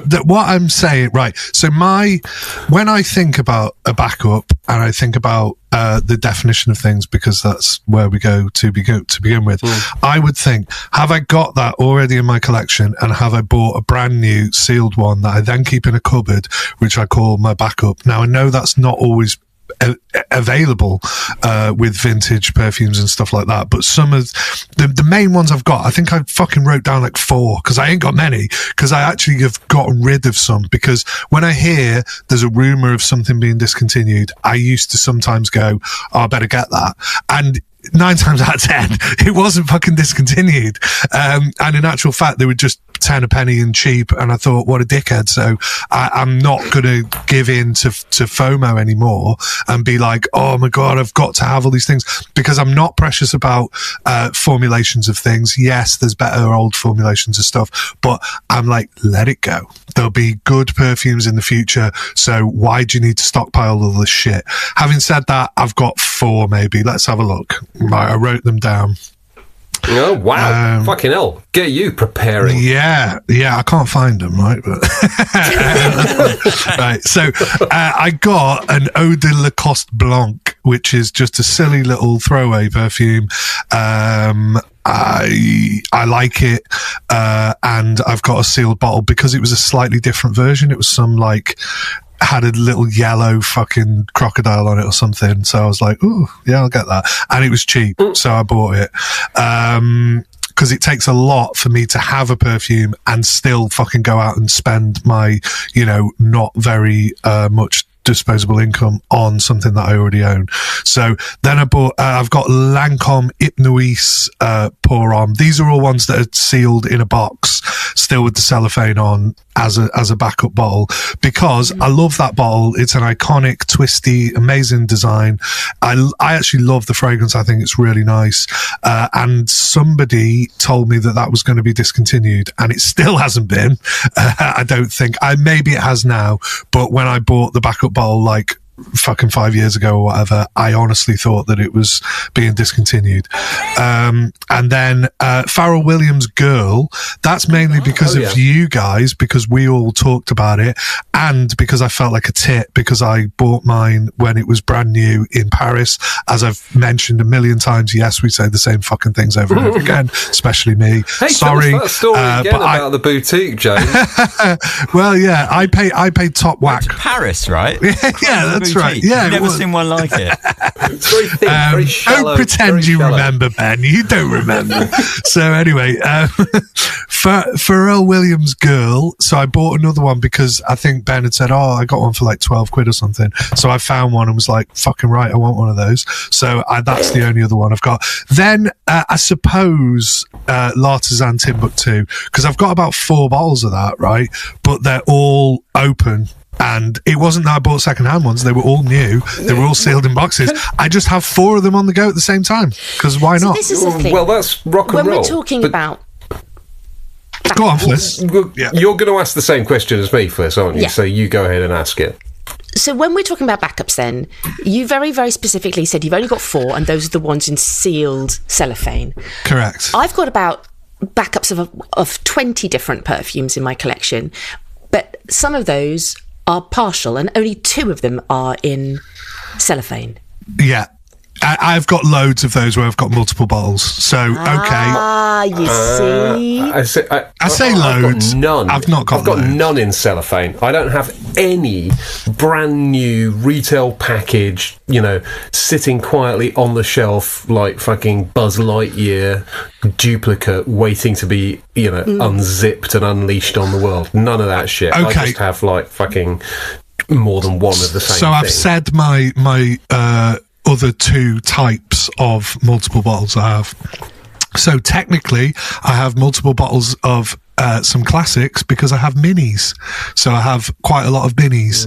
And they don't count. Yeah, exactly. They don't count, but like still they are multiple because you buy them either in a set like the Dior ones where you get all the different ones, or sometimes you'll find somebody who's selling like 5 of them on eBay and you'll buy them. That's what I've done anyway.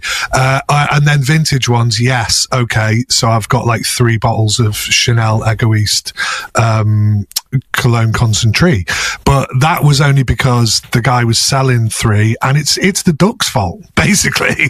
The only reason that I've got the only things I've got multiples because he's like, the guy he's selling this and blah blah, and I'm like, okay, great, and he's like, yeah, but he's got like 3 bottles and one's 2/3 full and one's fucking that. So I'm like, for fuck's sake. Okay, so in that case, do we need to admit to ourselves that multiple bottles of the same perfume, whether they are partial or not, still count as a backup?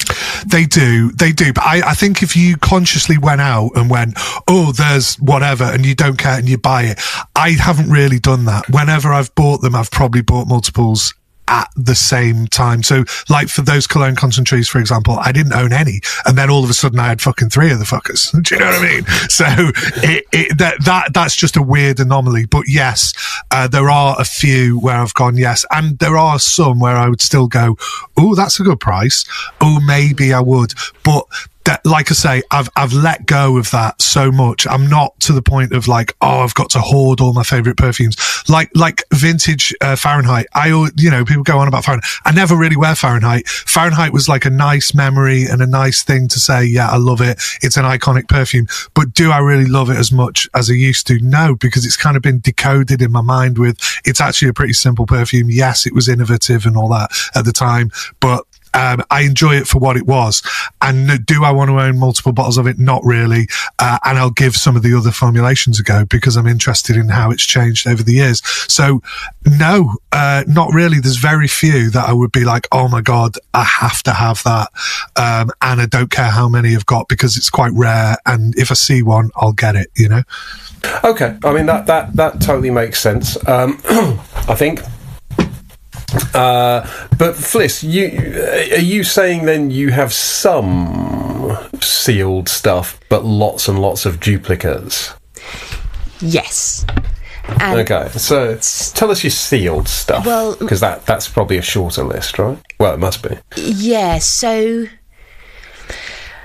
I'm just looking through my sealed. The only sealed backups I have are Galop de Hermes, and the sealed one I have is 125ml refill bottle.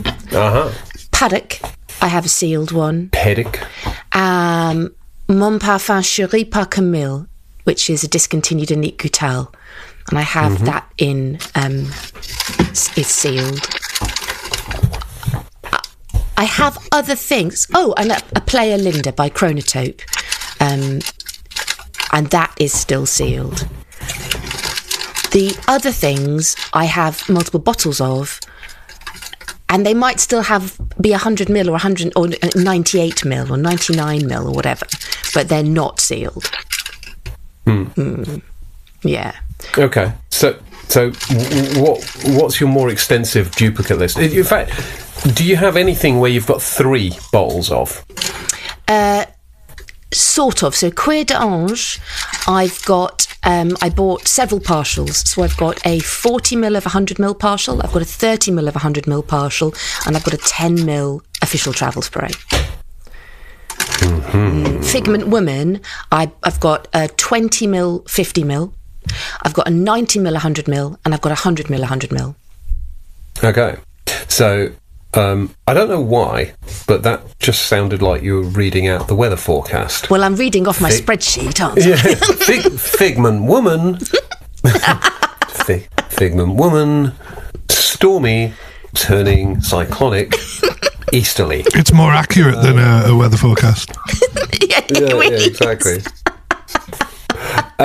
Cool. Okay. I mean, are there backups that you lust after, Fliss? Are you spending your time constantly scouring the universe for yet another bottle of Paddock or whatever? Not at the moment. I think my backups at the moment I'm pretty chill with. There are things that if I get below a certain amount in one bottle, I would, and I have to start the backup or whatever, I would start thinking about, okay, maybe I do need. So, like my Mon Parfum Chéri par Camille is so hard to find, and I've only got 20ml left in my open bottle. So when I open that sealed 100ml, I will put a search on eBay or whatever, or put my feelers out for, you know, people who I know trade in Unique Goutal stuff. But I also know that in order to find one at the right price, because I'm not paying stupid money for it.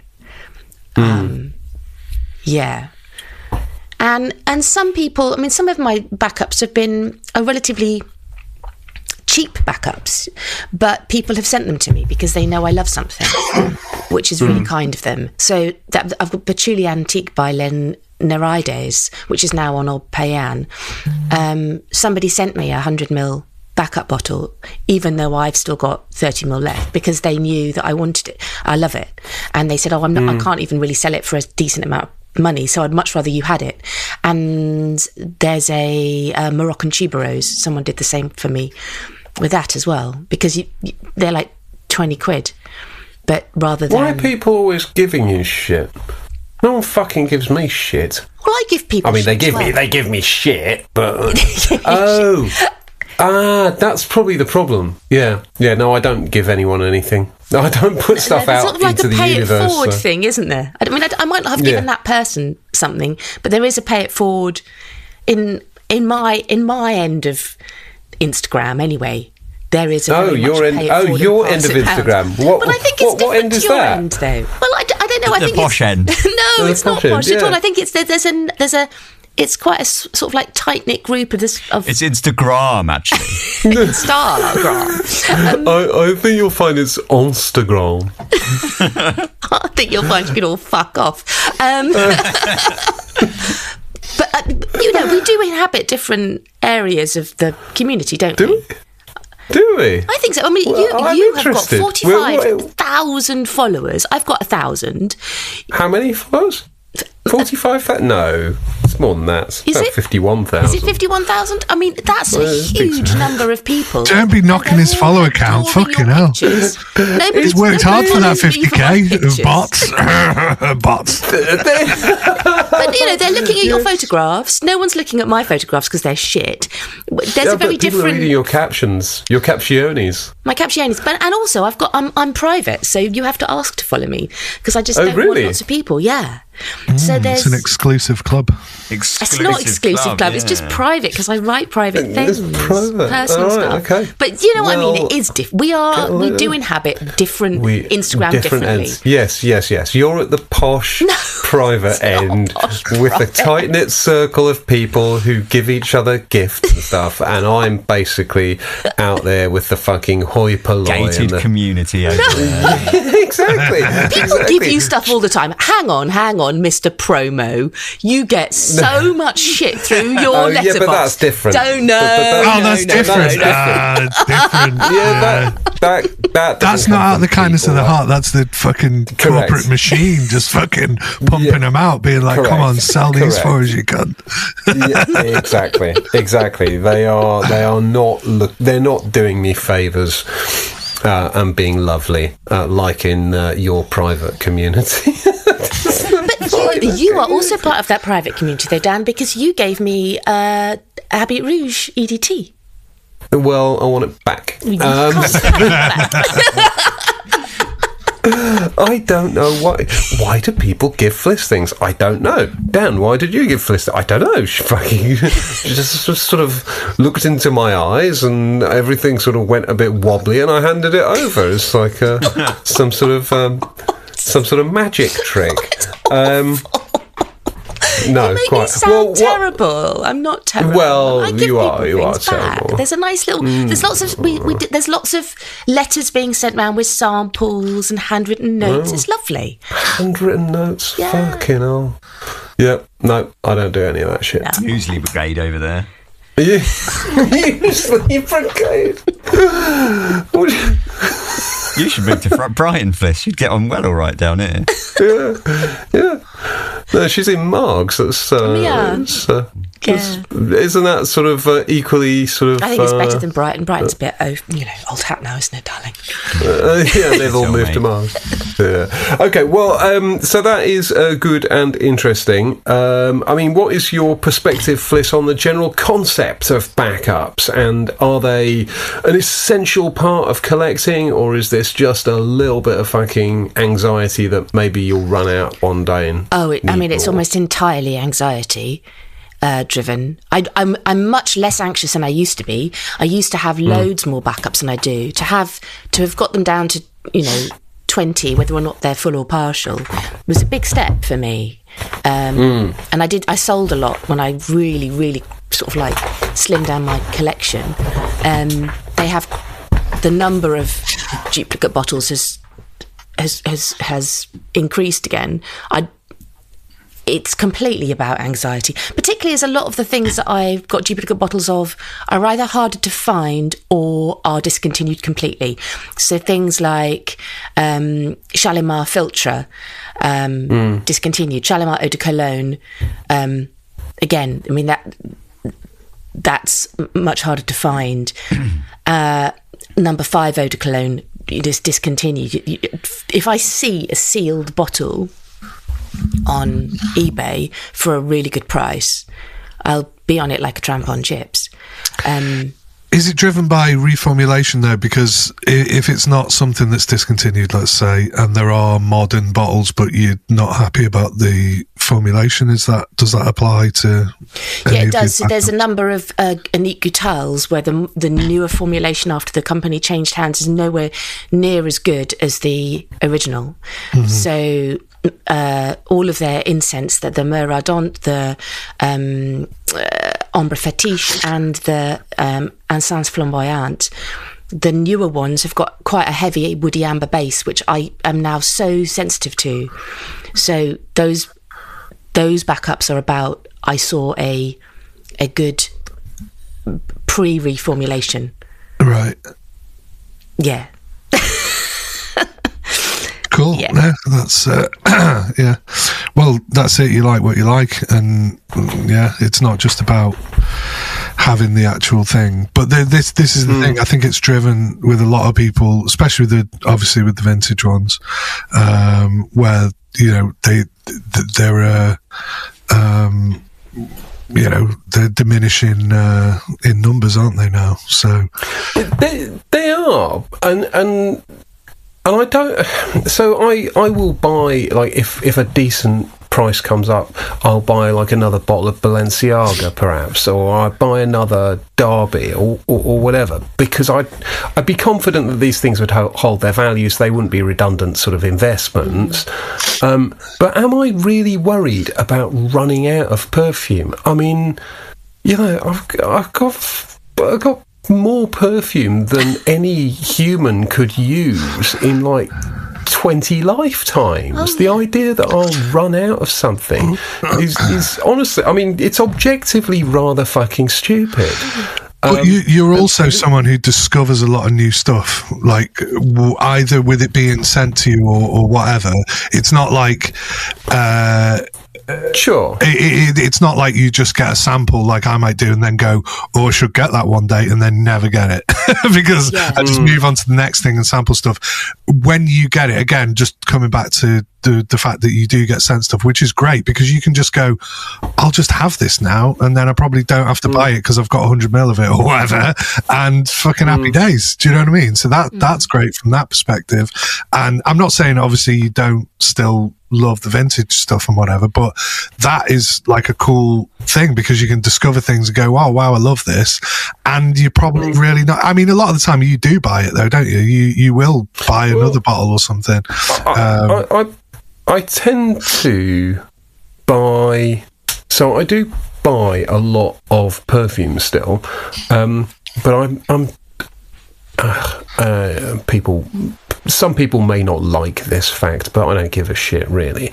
I tend to take the view that I don't really want to spend any more of my actual money on perfume, but what I am happy to do is when brands send me stuff to review, I'm happy enough, if I'm not wild about it, or I don't love it, I will sell it and I will use the money to buy something else. So this week I have bought 2 perfumes, which I have largely funded by selling other perfumes that were sent to me for review. And I've done my reviews, I've written stuff, I've taken a photo and all that kind of shit. The brands have got their value out of me, and I've got some utility out of the brand. So I got this week, I got Tom Ford Black Violet, which is fucking you bought that one. And I heard about this being on available in the world.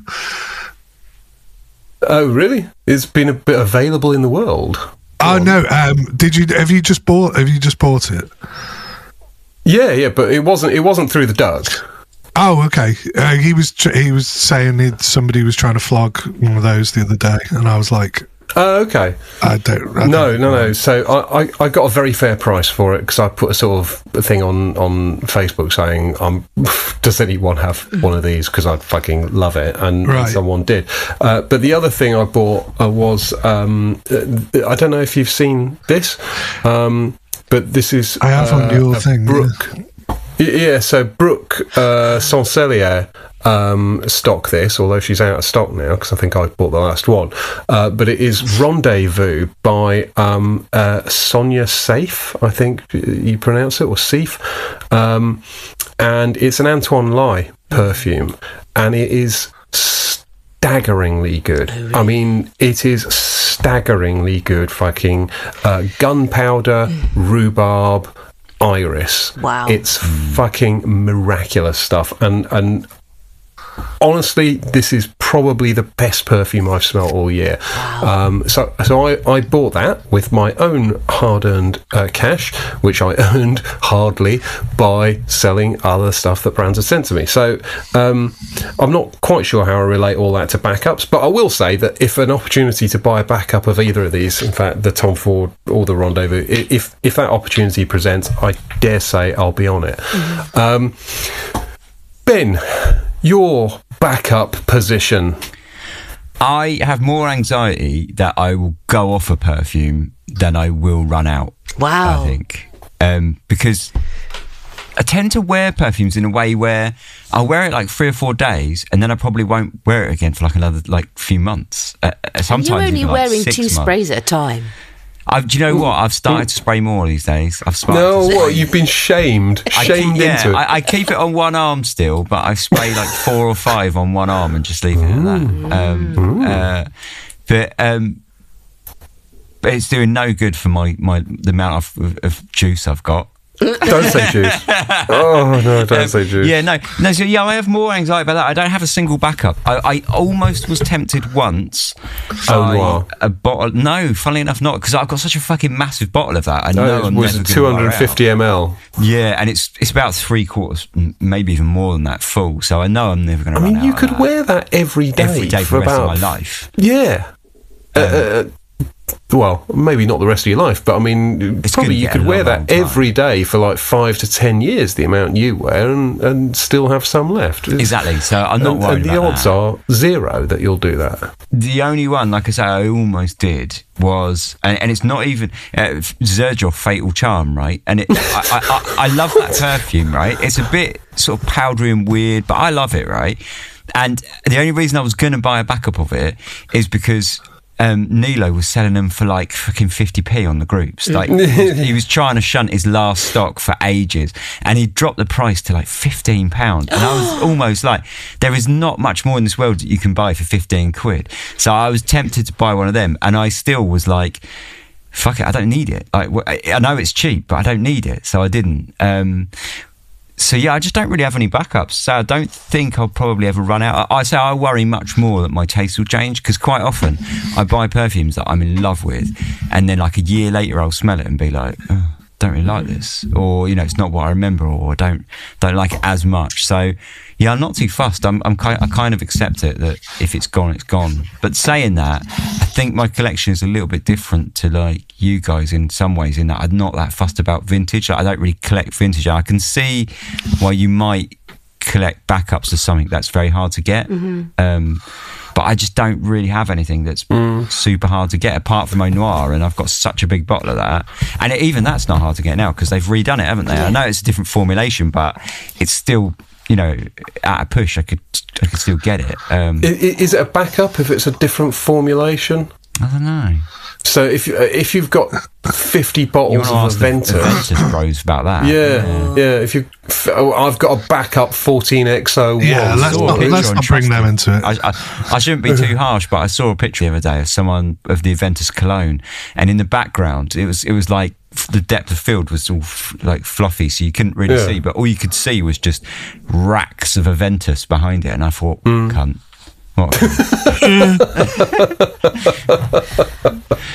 Yeah, there are people though who will go and buy multiple copies, or multiple of a brand new release. So I got the new Chanel, the new Bleu de Chanel the other day, and I know for a fact there will be people who queued up and bought like fucking 10 of them on day one, so that they could say, I've got a first edition and 9 backups. So all right, mate, I bought a slightly sprayed tester for 50 quid on Facebook. Who's really winning there? Well, it's a bit like there was this, did you see, it was all over the fucking internet. That's mad though, because sorry James, the chances that you're going to buy one that appreciates in value is minuscule. 0. Yeah. 0. Sorry James, go on. No, it's all right. I was just going to say, I was just going to go off topic.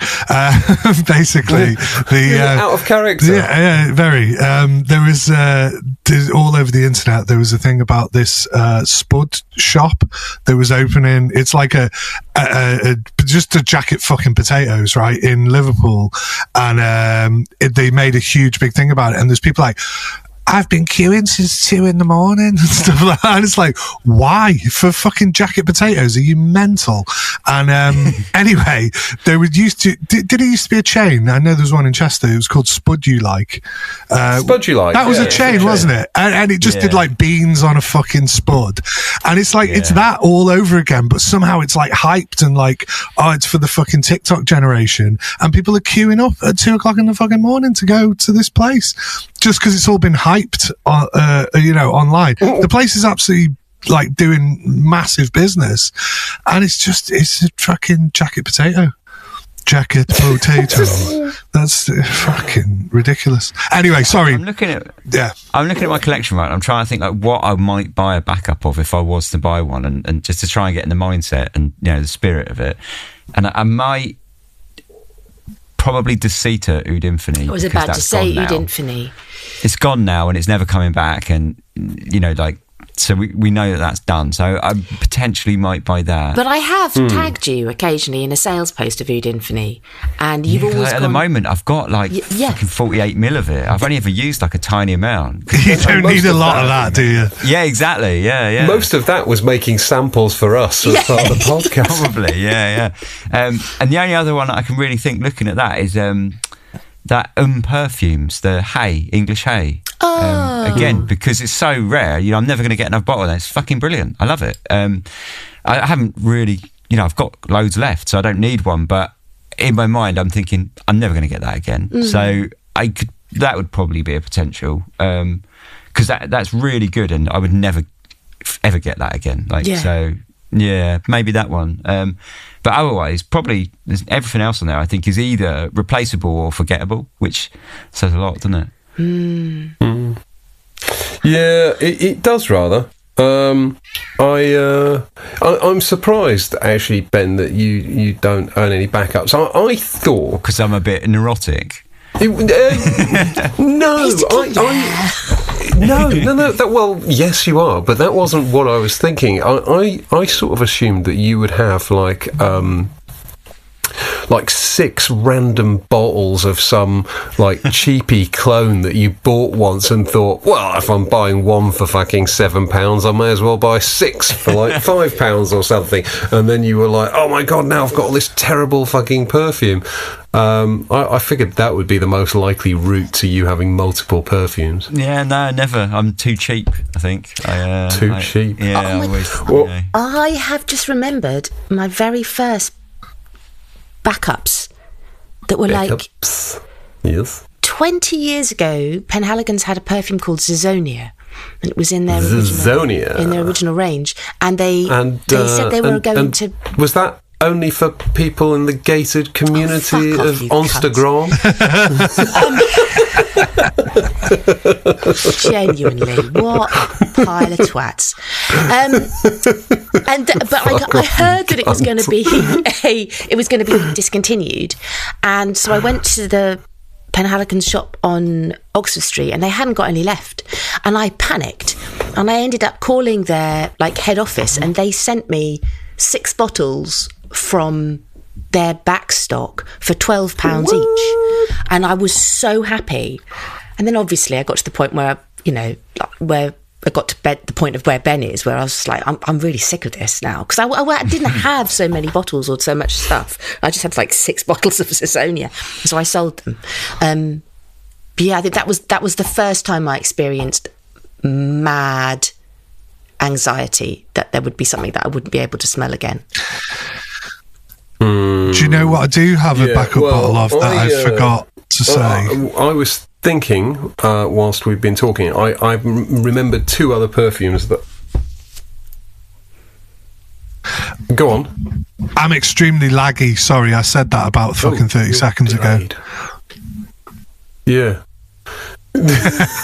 I did wonder. I did wonder. I was sort of I was halfway through explaining, and you just don't really care what you're saying, mate. I'm talking now. Sorry, right? I better go. Am I back to? Are we speaking? You seem to be more or less back. Yeah. Oh, okay, cool. Right. Sorry. I just remembered I do have another backup, and it's Midnight in Paris by Van Cleef & Arpels. Naples. Yeah. That was one that I knew was being discontinued, so I bought a sealed bottle of it. Mm-hmm. Oh, nice. Well, and it's now quite expensive, isn't it? Yeah. Or it was for a while. Probably, yeah. Aren't there two? There's an EDP and an EDT of that, isn't there? Yes. Yeah.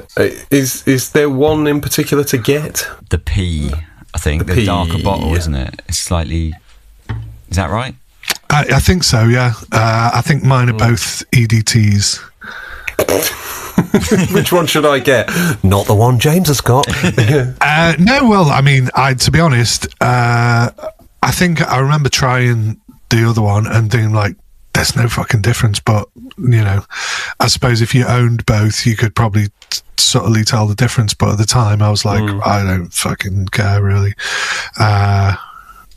So, yeah. But it's a shame because that is a beautiful bottle. It's a great bottle. Yeah. Well, I did remember before your lagginess came up and cut across me, I did remember a couple of others that I do have multiples of. I have Fall Into Stars. I have 200 ml bottles of that. And one of them, in fairness, has not been opened, although it is a tester, so it doesn't have a cap. So I'm waiting to finish the first one, and then I will... switchy. And I suppose you could argue I've got 3 of those because I've got like the little oil that you wear in the necklace as well. So that's the only thing that apart from Derby, it doesn't really count. But also Fuel for Men. Go on, James. Sorry. Oh, sorry, dude. Did you see? Strangelove, the advertising has been fucking heavy as shit. That they had some underfilled, the filler underfilled the bottles, and they're doing them cheap. Yeah. I keep getting the advert coming on, going, this is really expensive perfume, but they're doing like 30% off because there's a tiny little bit misfilled out the bottle, like they've missed like 5 ml out, and they're doing that across all their perfumes apparently. Wow, I did not see that. That's mad. Yeah, that'd be quite good actually. Although I've got enough Strangelove to drown a whatever you choose to drown in perfume. Yeah, drown myself. Certainly choke someone out. No, darling, I'm too good a swimmer to do that. So yeah, Fuel for Men was the other one. I've got like 2 bottles of the sort of vertically tall one, and then I've got the weird gear stick one as well, which I'm not really sure what the difference is. I don't think there's any difference between the perfume, but they released it in a weird gear stick sort of shaped bottle, which is very cool. Looks a bit like fucking, I don't know, something off of Star Wars or whatever. And then they just released it in the tall black cylindrical ones. So I've got that. I think that's everything that I've got more than one of. Bit randomly. I have gone through sort of fits and starts of having multiples. I had 2 bottles of Giorgio Beverly Hills VIP, which is like an oldie worldy one. But I sold the little one last week. Because someone I knew really wanted it, and I thought, well, I'm never going to use it, so I was, and it helped fund my Tom Ford Black Violet. So yeah, all is well in the world. Good, right? I mean, what else about backups? Backup bros. Is there like a whole culture of backup bros? People with like multiple Aventus or whatever.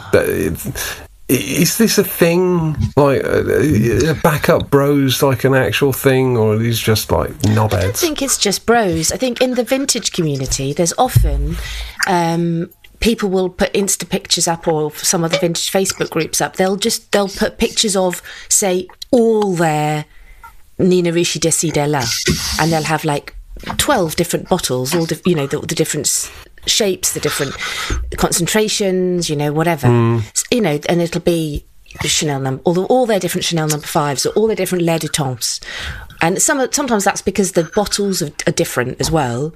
But it's not just about bros at all. I think there's. I'll be honest. I find when people have like a lot of backups of one thing, I find it a bit psychotic. Like, I think there's something wrong with that person. Like, agreed. I wouldn't want to be left alone with them in a dark room or any room. I mean, a lot of forms of collecting are obsessive, and certainly that kind of thing. I understand somebody's got to do it, right? Somebody's got to chronicle and go, I've got every different version of this. Like, you know what I mean? It's quite. It's not cool, is it? Like, it's like you wouldn't go out on a first date and take them back home and go, come and look at my backup bottles. Well, you see, it's simultaneously not cool and incredibly cool. Well, it's cool to the people who like it, do you know what I mean? But like, if somebody said to me, it's like having a museum, but just for one thing. Exactly. But if somebody said to me, come and see my 37,000 different bottles of the Les Oderants in all its iterations, that bottle is so beautiful. I'd be like, different. Come on, I think if it was in different iterations, like I can see that, like having the different bottles, or like imagine having Shalimar from like every different release. Like that's mental, but it's fine. There's interest in that. I can see the archival element to it, but the people that just buy, like, they hoard like just one perfume over and over, like the Aventus Bros, where they've got like, I think Aventus is the ultimate one, isn't it? Really, you're fucking mad. Like at this point, you need to just put yourself down. But then we're mental anyway. Aventus. I mean, most people would look in our cupboards or our drawers or however we store our shit, and go, "Are you fucking mad?" Yeah. Having like 300 bottles. So turning around and like pointing the finger at someone because they're madder than we are. I'm just a bit like, come on. I mean, bear in mind, this is coming from someone saying, I've got hundreds of bottles of perfume. I'm sitting in front of like more guitars than I can play ever. Like for no reason. How many of them can you play at a time, Ben? This green one, I love it. It's my favourite guitar. I've played it once in my entire life. But it's my absolute pride and joy. But I played it once my entire life, so it's mental. Yeah, there is definitely some fucking weirdness about all of this. I go through sort of phases of mania with kind of perfume buying and stuff, but a lot of the time, and I'm sure I've said this before, a lot of the time I look at the perfume collection I've got, and to me it's a source of shame or embarrassment rather than a source of pride. So you have these people who've got these beautiful fucking displays, and I'm friendly with quite a few of them on Instagram. I have my perfume room and stuff. Fuck that. I need a perfume room. I'd just shut the door, lock it, and never go in there. It's like, imagine being confronted with that shame every fucking day. My perfume room is like, it's like the equivalent to like, someone's skin room. Do you know what I mean? Like, I wouldn't show anyone. Like, you're not inviting skin room. Like, people only see it when the time's up. Like. If you're seeing this, you're fucked. It's too late. Exactly. Yeah, it's too late. This is the last thing you're ever going to see. Do you know what? Right? Speaking of that, I actually have things that are too bad to be in my collection, so I keep them in a little cupboard because I can't sell them. I can't really get rid of them, so they're in like a little separate cupboard, and there's some fucking horrors in there. Do you want to see them? Let's get them out. Yeah, let's get them I'll get them out because they're right behind me here. I'll show you. I have my shelves, right, are like hierarchical. So the higher up you go, the better the perfume. Wow. So the ones on the bottom are all like shit, and the ones on the top are like my favourites, and it goes down. Wow. It's just easy use, to be honest, because the ones there I can just grab like that, and the ones on the bottom I've got to bend over, and that, once you get past 40, bending over is never good, is it? Never good. They go on the floor because I know I'll never want them. There is definitely an element of embarrassment or shame. I had one of my friends came in to my office where I keep everything last week, and because I'd said to her, I will find you a perfume that you like, because she hadn't got one, and I'd made up some decants for her of things I thought she would like. I said, come up, I'll grab the decants. She came up with me. And as she walked in, she looked at there's a chest of drawers. It's got my rotation out. Just my rotation, my current, however many, maybe 20 bottles. You have a rotation. Yeah. I love that. I like that. And she saw your rotation and was like, oh my God, you've got a lot of perfume. Fucking hell, Fliss. What the fuck is that? And then I opened the drawer where I keep all of my 10ml decants of things that I wear regularly. And she went, whoa. And then I thought to myself, well, I've got another drawer. The spreadsheet. I've got another drawer of all the 10ml decants of things I've sold that have gone through my collection. And then at the bottom, I've got my actual collection. And I thought to myself, I'm not going to open any more drawers. So she saw, she didn't even see like half of, not even a tenth of my collection. And she already thought I was mad. And I was just like, right, I need to get you out of this room. Yeah, there's your decants. There's your 5 mils of things I think you're going to like. Now, fuck off. Go, let's go for coffee. Should we go for coffee? Yes, let's run away. So frightened that she would see the full extent of the madness. Yeah. So I found some in my cupboard. I'm even surprised at what's in there. I actually sprayed one and went, yeah, quite like that. This is Pascal Morabiato Chambre Rouge. And you can see how cheap that fucking sticker is on there. Wow. That's naff. It is really naff. What? Pascal Morabito? What? Morabito. We talked about that before. He's got loads of shit. Was it a good perfume that came from them, though? I've got one, actually. Possibly. Right. Okay, you carry on. I've got one of them. Oh, fucking hell. Okay. His new bottles don't have that paper label, darling. So you've got a vintage. I've got a paper label. Oh my God! They don't have those paper labels anymore. I'm just looking. Well, do you know what? It smells quite a lot like not Jovan Musk. What is it? No, it smells like that dupe. The bath one. Dawn's Bath, whatever. Also smells Baines. That one. Yeah, so it's actually not bad. It's kind of a soapy amber sort of thing. Oh, is that Morabito? Noir, Pascal Morabito. It's on my bottom shelf. Nice.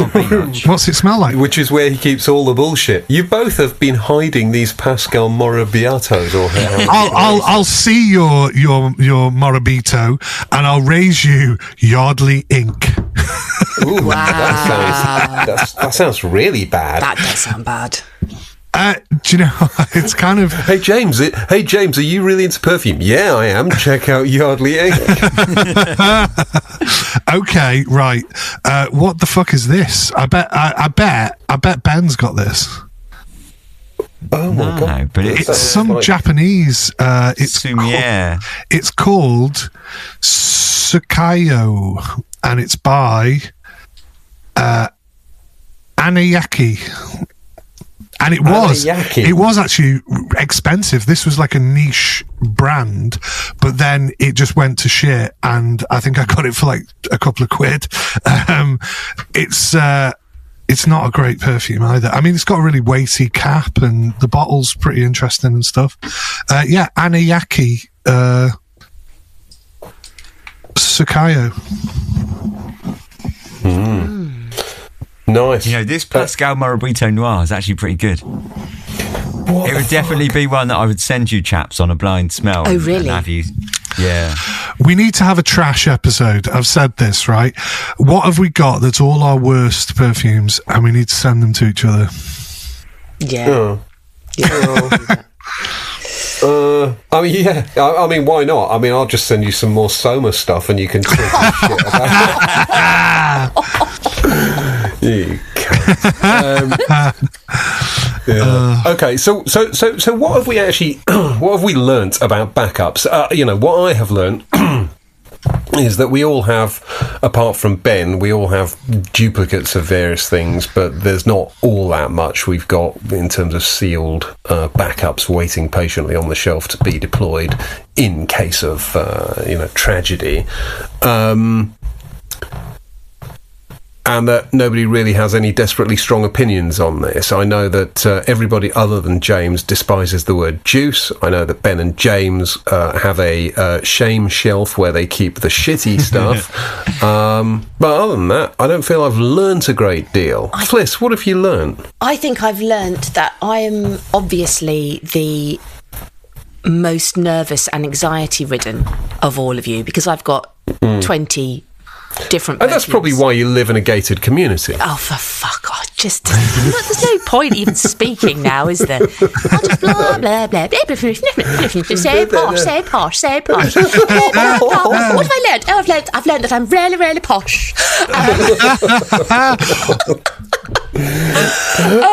Yeah, I've learned that I'm probably the most anxious because I'm the person who's got the most duplicate bottles, and I've got a spreadsheet Is that it? Oh, how many? Yeah. But is backupness a function of anxiety? I see backups often as being a function of like people flexing, or I don't show anybody even worse, backups. just straight stupidity. Well, yeah, agreed. Yeah, and it is an anxiety about losing, not having any, because that parfum, Mon Chéri Par Camille. I mean, it's so rare. If I didn't, and it's one of my favourites in my top 10. If I didn't have a backup bottle, I'd stop wearing it. That's the other thing, is if I didn't have a backup bottle with only 20ml left in the bottle that I do have, I would just stop wearing it, because the idea of finishing that bottle makes me feel a little bit sick. I think I have that with Leather Oud, actually, because I got an early formulation Leather Oud. Is it pre-2014 or whatever? And there's like this much left, and I never wear it because I just don't want to run out of it. Yeah. So maybe I should get back up of that. But then, and that kind of fits actually, because it's one of those ones where it is old. It is that specific old formulation that you want. I don't know. It's hard to get motivated about stuff that you already own, even if it's something like that where you've only got a tiny bit. It's hard to kind of, and I think the one thing about backups as well is that if you are prepared to buy them, it must be something that's really special to you. Like, somebody might go, why the fuck have you got like that one particular Goutal? Do you know what I mean? Like Fliss. Do you know what I mean? Was that one of the more popular ones? I don't think it wasn't, was it? It wasn't. It was incredibly rare. It had a very, very short run.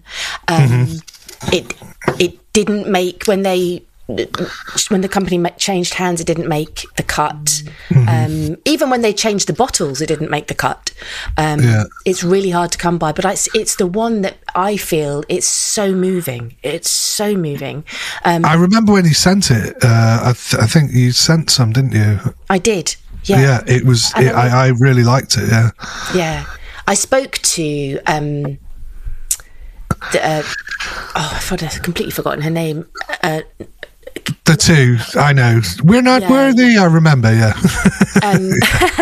And I said, what happens when something gets discontinued? And she was sort of talking about the other stuff, and I said, oh no, I meant the Mon Parfum Chéri Par Camille. And she went, oh bless you.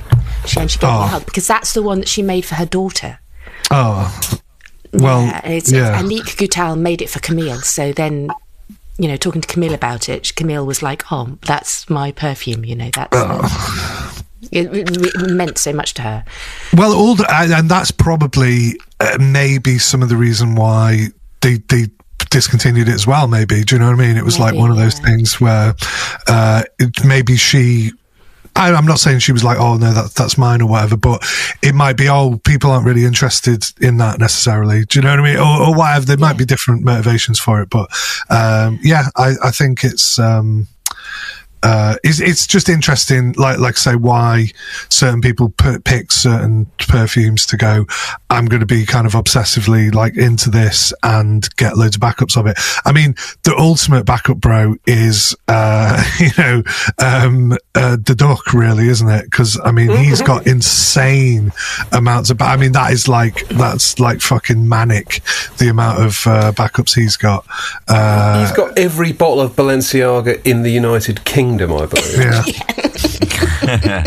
He has people on multiple continents sourcing perfume for him. It's crazy. He's a wild man. Although he's trying to sell me like about 4 bottles concurrently at the moment, and by the time this episode goes out, I'll have either had to shit or get off the pot. So if you're listening to this, Rich, we probably will have made decisions by this point. There you go. Good. Okay. Well, look. I feel it's been a fun, if somewhat kind of circuitous episode. What I learned was mostly exactly how to wind up Fliss. I feel like you've gotten in now. Yeah, I feel like she's gifted us kryptonite there that we can use to forever taunt her, which I love that. What a load of old pony nuts. What? Pony nuts, exactly. What a load of pony nuts. You should come and join our gated community. We all love pony nuts here. She's going to fucking stab me. She's got her eyes that say, I'm going to fucking stab you. Right, I shall stop going on. Okay, look, let's wrap this shit up because by the time we've patched together everything worth listening to in episode part 1 and part 2, we'll have no doubt at least 40 minutes of content here. So look, let's get fucking on the road, and we'll be back, I guess, in probably 2 weeks' time with the next episode of Les Oderants. So we'll speak to you next time. Bye. Bye.